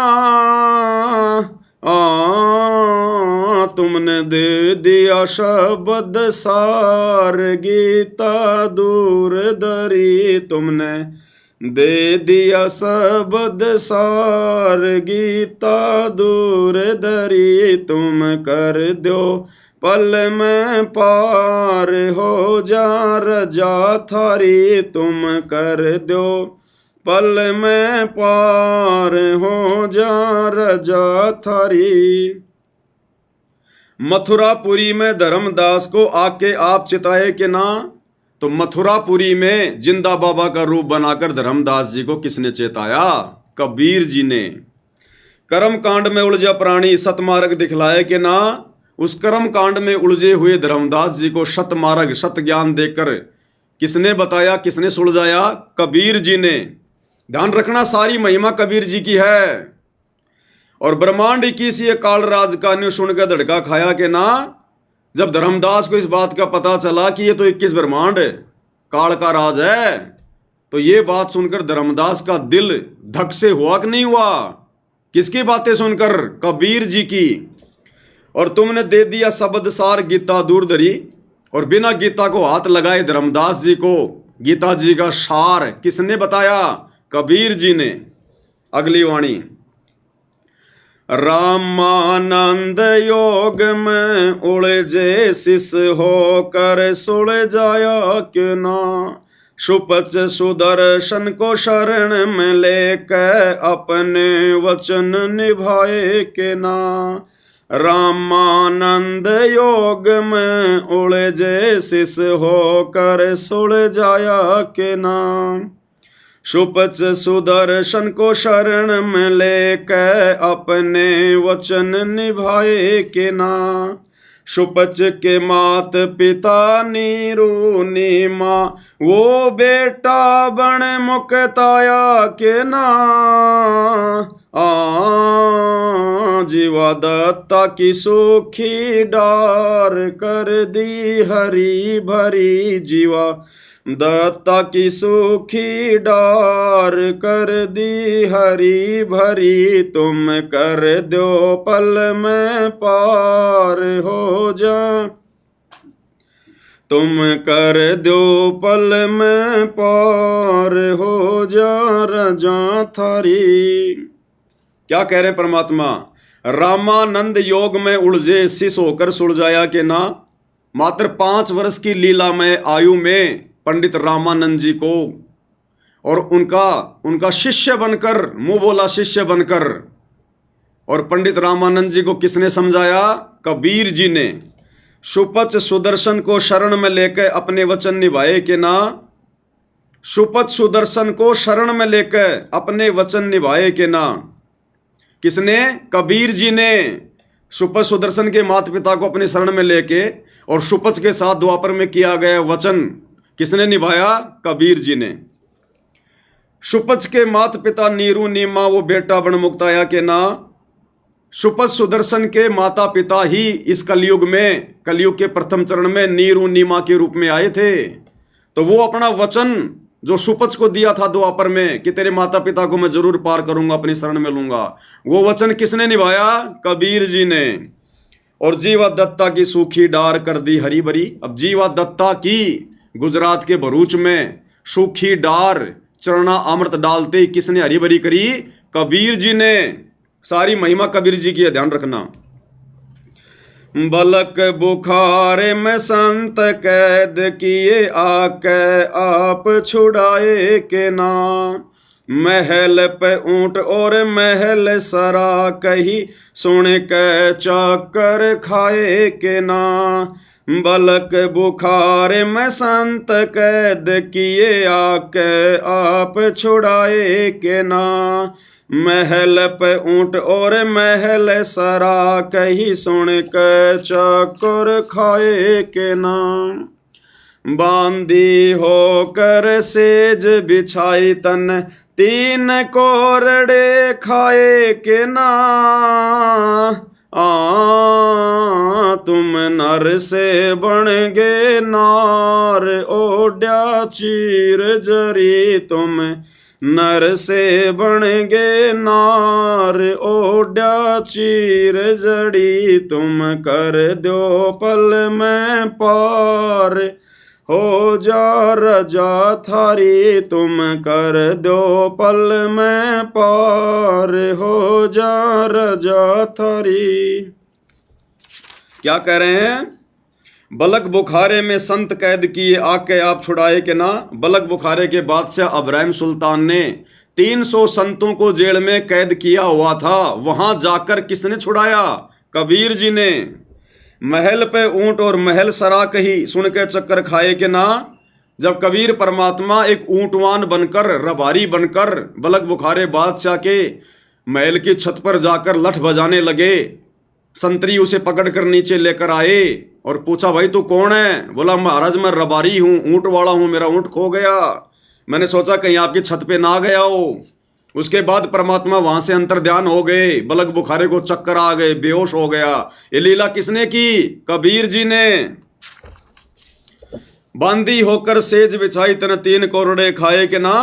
अपनी प्यारी आत्मा इब्राहिम सुल्तान के लिए उस 9 लखे बाग में बांदी का रूप बनाकर उसकी सेज किसने बिछाई? कबीर जी ने। फिर उस सेज पर कौन लौटे? कबीर जी। 3 कोरड़े इब्राहिम सुल्तान ने बांदी रूप में किसको मारे? कबीर जी को। तुम नर से बन गए नार, ओढ़ा चीर जड़ी, तुम नर से बन गए नार। नर यानी इंसान से और नार यानी औरत, यानी परमात्मा ने बांदी का रूप बनाया था। ओढ़ा चीर जड़ी यानी औरतों वाले वो कपड़े पहने और इब्राहिम सुल्तान की सेज पर लेट गए बांदी बनकर, नार बनकर, औरत बनकर। कौन? कबीर जी। अगली वाणी, गरीब दास गए गऊ चरावण, वहां दूध के प्याले पिए के ना। छोड़ाणी मैं ग्रंथ की रचना, करवा के न्यारे भेद दिए के ना। गरीब दास गए गऊ चरावण, वहां दूध के प्याले पिए के ना। छोड़ाणी मैं ग्रंथ की रचना, करवा न्यारे भेद दिए के ना। श्री राम देवानंद संत तुम्हारे। ये है वो वाणी भाई और बहनों, ध्यान दे लेना अगर अपने गुरु जी को कबीर जी के रूप में जानना है, पहचानना है तो। श्री राम देवानंद संत तुम्हारे, अपनी शरणा लिए के ना। दिया राम पाल उद्धार, दे के शब्द जड़ी दिया। राम पाल उद्धार, दे के शब्द जड़ी, तुम कर दो पल में पार। हो जा रजा तेरी, तुम कर दो पल में पार, हो जा रजा थारी। गरीबदास जी गए गऊ चरावण, वहां दूध के प्याले पिए के ना। गरीबदास जी 10 साल की उम्र में छुडानी के खेतों में उस नड़ा नाम के खेत में अपनी गाय चराने गए थे। वहां पर दूध के प्याले किसने पिए? कवारी गाय से निकलवा कर कबीर जी ने। ध्यान रखना, सारी महिमा कबीर जी की हो रही है। छुडानी में ग्रंथ की रचना करवा के न्यारे भेद दिए के ना। छुडानी में गरीबदास जी के रूप में कौन आए थे जिन्होंने ग्रंथ की रचना करवाई, न्यारे न्यारे भेद दे दिए, 5वां सूक्ष्म वेद लिखवा दिया? कबीर जी ने। और लास्ट में क्या कह रहे हैं परमात्मा? क्योंकि हर वाणी में कबीर जी ने सारी भूमिका निभाई। अब लास्ट की वाणी क्या कह रही है? श्री राम देवानंद संत तुम्हारे, अपनी शरणा लिए के ना। कि हे कबीर भगवान, हे दाढ़ी मूछ वाले कबीर भगवान, श्री राम देवानंद संत तुम्हारे, यानी 12वें पंथ के गुरु राम देवानंद जी तुम्हारे संत थे, तुम्हारे द्वारा भेजे गए, तुम्हारे द्वारा 12वें पंथ का गुरु बनाया गया। और अपनी शरणा लिए के ना। आपने उनको अपनी शरण में लिया कि नहीं लिया? तो श्री राम देवानंद जी संत तुम्हारे, अपनी शरणा लिए के ना। तो बताओ भाई, कबीर जी ने संत राम देवानंद जी को कब अपनी शरण में लिया? जबकि वाणी कह रही है कि अपनी शरणा लिए के ना। संत राम देवानंद जी संत तुम्हारे। तो आदरणीय राम देवानंद जी को तो दाढ़ी मूछ वाले कबीर जी या जिंदा महात्मा रूप वाले कबीर जी कभी मिले ही नहीं जिंदगी में, ना कभी गुरुजी ने जिक्र किया। और वाणी कह रही है, गुरुजी अपने हाथों से लिख रहे हैं कि श्री राम देवानंद संत तुम्हारे अपनी शरणा लिए के ना, कि भगवान आपने भी तो उनको अपनी शरण में लिया था। आदरणीय राम देवानंद जी को कब लिया भाई, कब मिले कबीर जी? वो दाढ़ी मूछ वाले तो कभी मिले ही नहीं उनको कबीर जी आकर। तो 17 फरवरी 1988 को रियल कबीर सतगुरु रामपाल जी ने अपनी वाणी के अनुसार कि 12वें पंथ में हम ही चलावें, सम पंथों को मिलाकर एक पंथ चलावें, 12वें पंथ में प्रवेश किया। और 12वें पंथ के अंतिम गुरु श्री राम देवानंद जी को अपना मुंह बोला गुरु बनाकर अपनी शरण में लिया, जैसे 650 साल पहले पंडित रामानंद जी को अपनी शरण में लिया। और प्रथम नाम और शतनाम एक सप्ताह के अंदर अंदर दिया, अन्यथा ये तो शब्द फेल हो जाएगा, ये तो वाणी फेल हो जाएगी। क्योंकि ऊपर की हर चौपाई में तो हम सबको पता है, गुरुजी ने बार बार जिक्र किया है, हमारे को ये कथाएं सुनाई है कि हाँ वो कबीर जी आकर मिले, कबीर जी ने सारे काम किए। अब लास्ट की चौपाई में बताओ फिर कबीर जी कब आए, दाढ़ी मूछ वाले, कि श्री राम देवानंद संत तुम्हारे अपनी शरणा लिए के ना। बताओ कब लिया शरण में दाढ़ी मूछ वाले ने श्री राम देवानंद जी को? वो तो मिले भी नहीं, अब शरण में लिया है ये भी झूठ नहीं हो सकता। तो 17 फरवरी 1988 को रियल कबीर सतगुरु रामपाल जी ने 12वें पंथ में प्रवेश करके आदरणीय राम देवानंद जी को अपना मुंह बोला गुरु बनाकर लीला करते हुए उनको अपनी शरण में लिया। उनको प्रथम नाम और शतनाम दोनों एक सप्ताह के अंदर अंदर दिए। और फिर क्या किया? दिया राम पाल उद्धार देख शब्द जड़ी, दिया राम पाल उद्धार देख शब्द जड़ी। सतगुरु रामपाल जी ने उनका उद्धार किया देखकर शब्द जड़ी। वो सार नाम दिया फिर सतगुरु रामपाल जी ने, दिया रामपाल उद्धार, यानी रामपाल जी ने उद्धार कर दिया किनका? अपने मुंह बोले गुरु का, देखकर शब्द जड़ी। भाई और बहनों, कबीर मालिक का मार्ग उल्टा चलता है, उल्टा, जैसा हम इनको पढ़ेंगे वैसा नहीं होता। तो बताओ भाई और बहनों, धरती पर कबीर कौन? सतगुरु Rampal ji is Kabir, real God. है इनके अलावा कोई और कबीर? इसलिए हम सत्सेवक भाई बहन अपने गुरु के अलावा किसी और को कबीर ना मानते, ना किसी और में कबीर देखते। और यदि हमने इस कलयुग की पिछली पीढ़ी में यह तत्व ज्ञान लेने के बाद अपने गुरु के अलावा किसी और में कबीर जी का अगर छटांग भी देख लिया, तिल भर भी दर्शन कर लिया, हमारी बनी बनाई भक्ति का सत्यानाश। परमात्मा फिर बहुत नाराज होगा हमसे, बहुत नाराज होगा। तुम कर दो पल में पार हो जा रजा थारी। और उस विशेष संदेश में तो गुरुदेव ने भाई और बहनों कितना क्लियर कर दिया, मूर्ख से मूर्ख व्यक्ति भी समझाएगा, मूर्ख से मूर्ख व्यक्ति भी, कि सतगुरु रामपाल जी कौन है, वर्तमान में क्या लीला खेल रहे हैं, वर्तमान में क्या कर रहे हैं। उसमें कहा ना गुरुदेव भगवान ने, बिल्कुल क्लियर कर दिया उसमें परमात्मा ने। वो कौन सा सत्संग था? 75 नंबर का,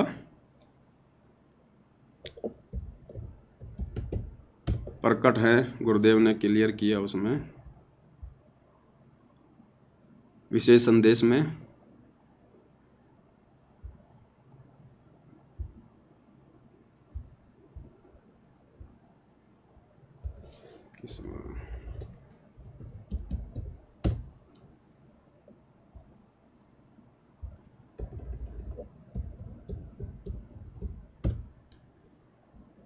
ये देखो, बिल्कुल क्लियर कर दिया गुरुदेव ने, बिल्कुल क्लियर। कह रहे वो परमात्मा गरीबदास जी के समय आए थे और भाई अब तुम्हारे सामने प्रत्यक्ष प्रकट है, पहचान सको तो पहचान लेना। तो क्या बताते हैं? उत्तर दक्षिण पूर्व पश्चिम फिरता दाने दाने लो, और सर्व कला सतगुरु साहिब की। हरि आए हरियाणे। गरीबदास जी के समय आए थे री बारे भाई प्रगट सामने थारे पहचाने जात पहचान लियो।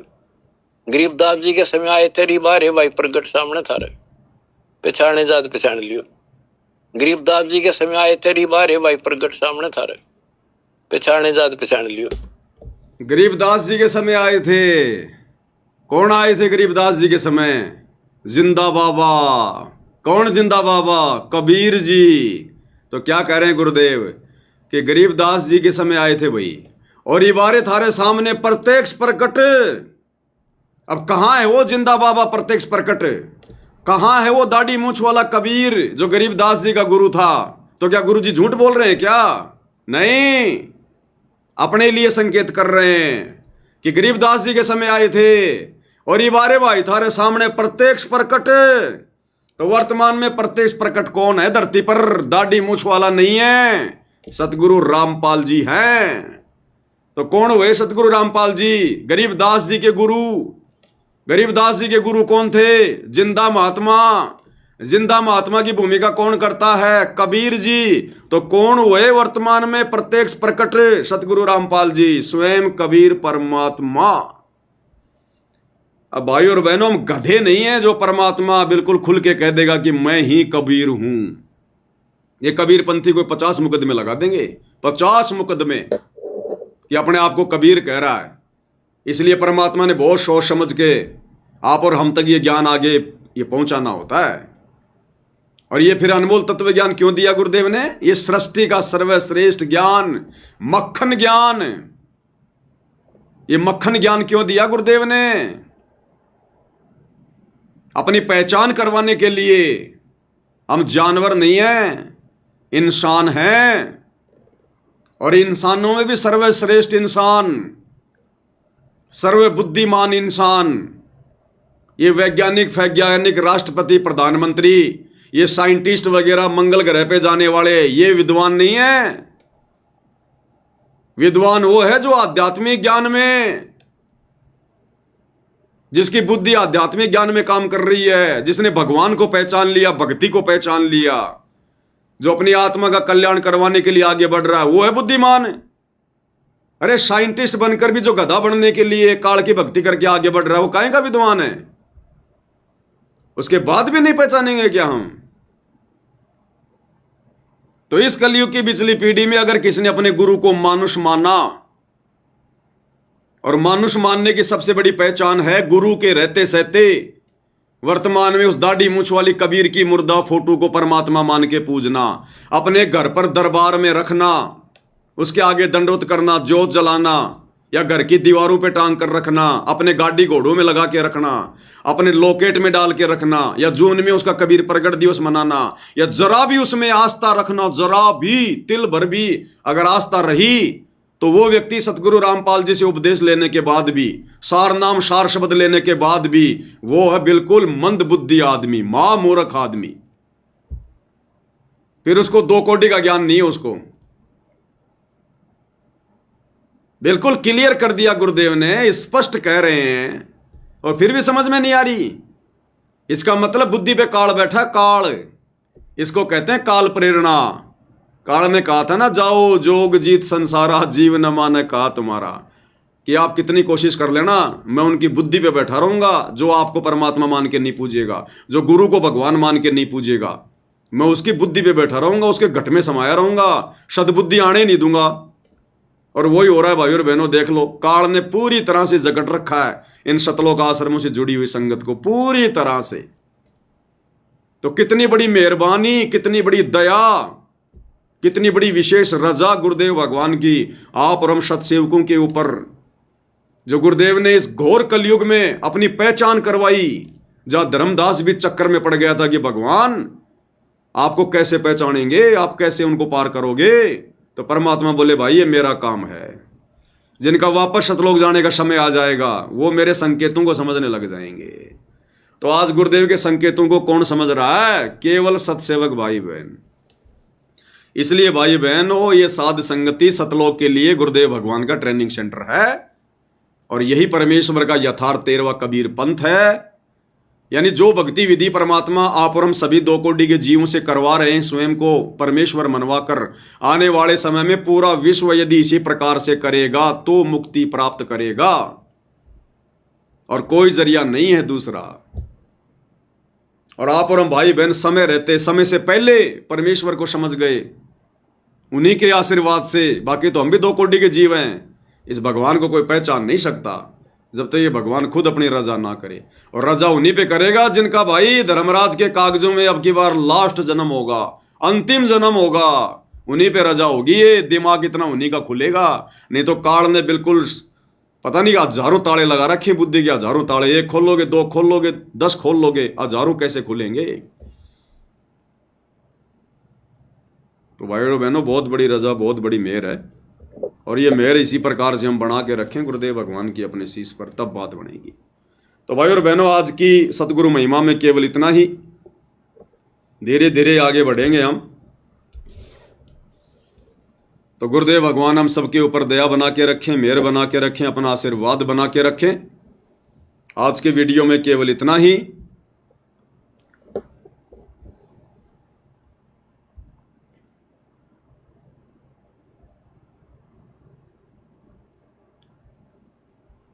अरे भाई कहाँ चला गया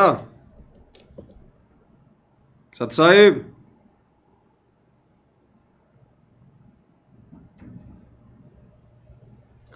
कहाँ रहते हो? इसमें पीछे चलता है। ठीक है भाई और बहनों, बंदी छोड़। सतगुरु रामपाल जी परमेश्वर जी की जय हो।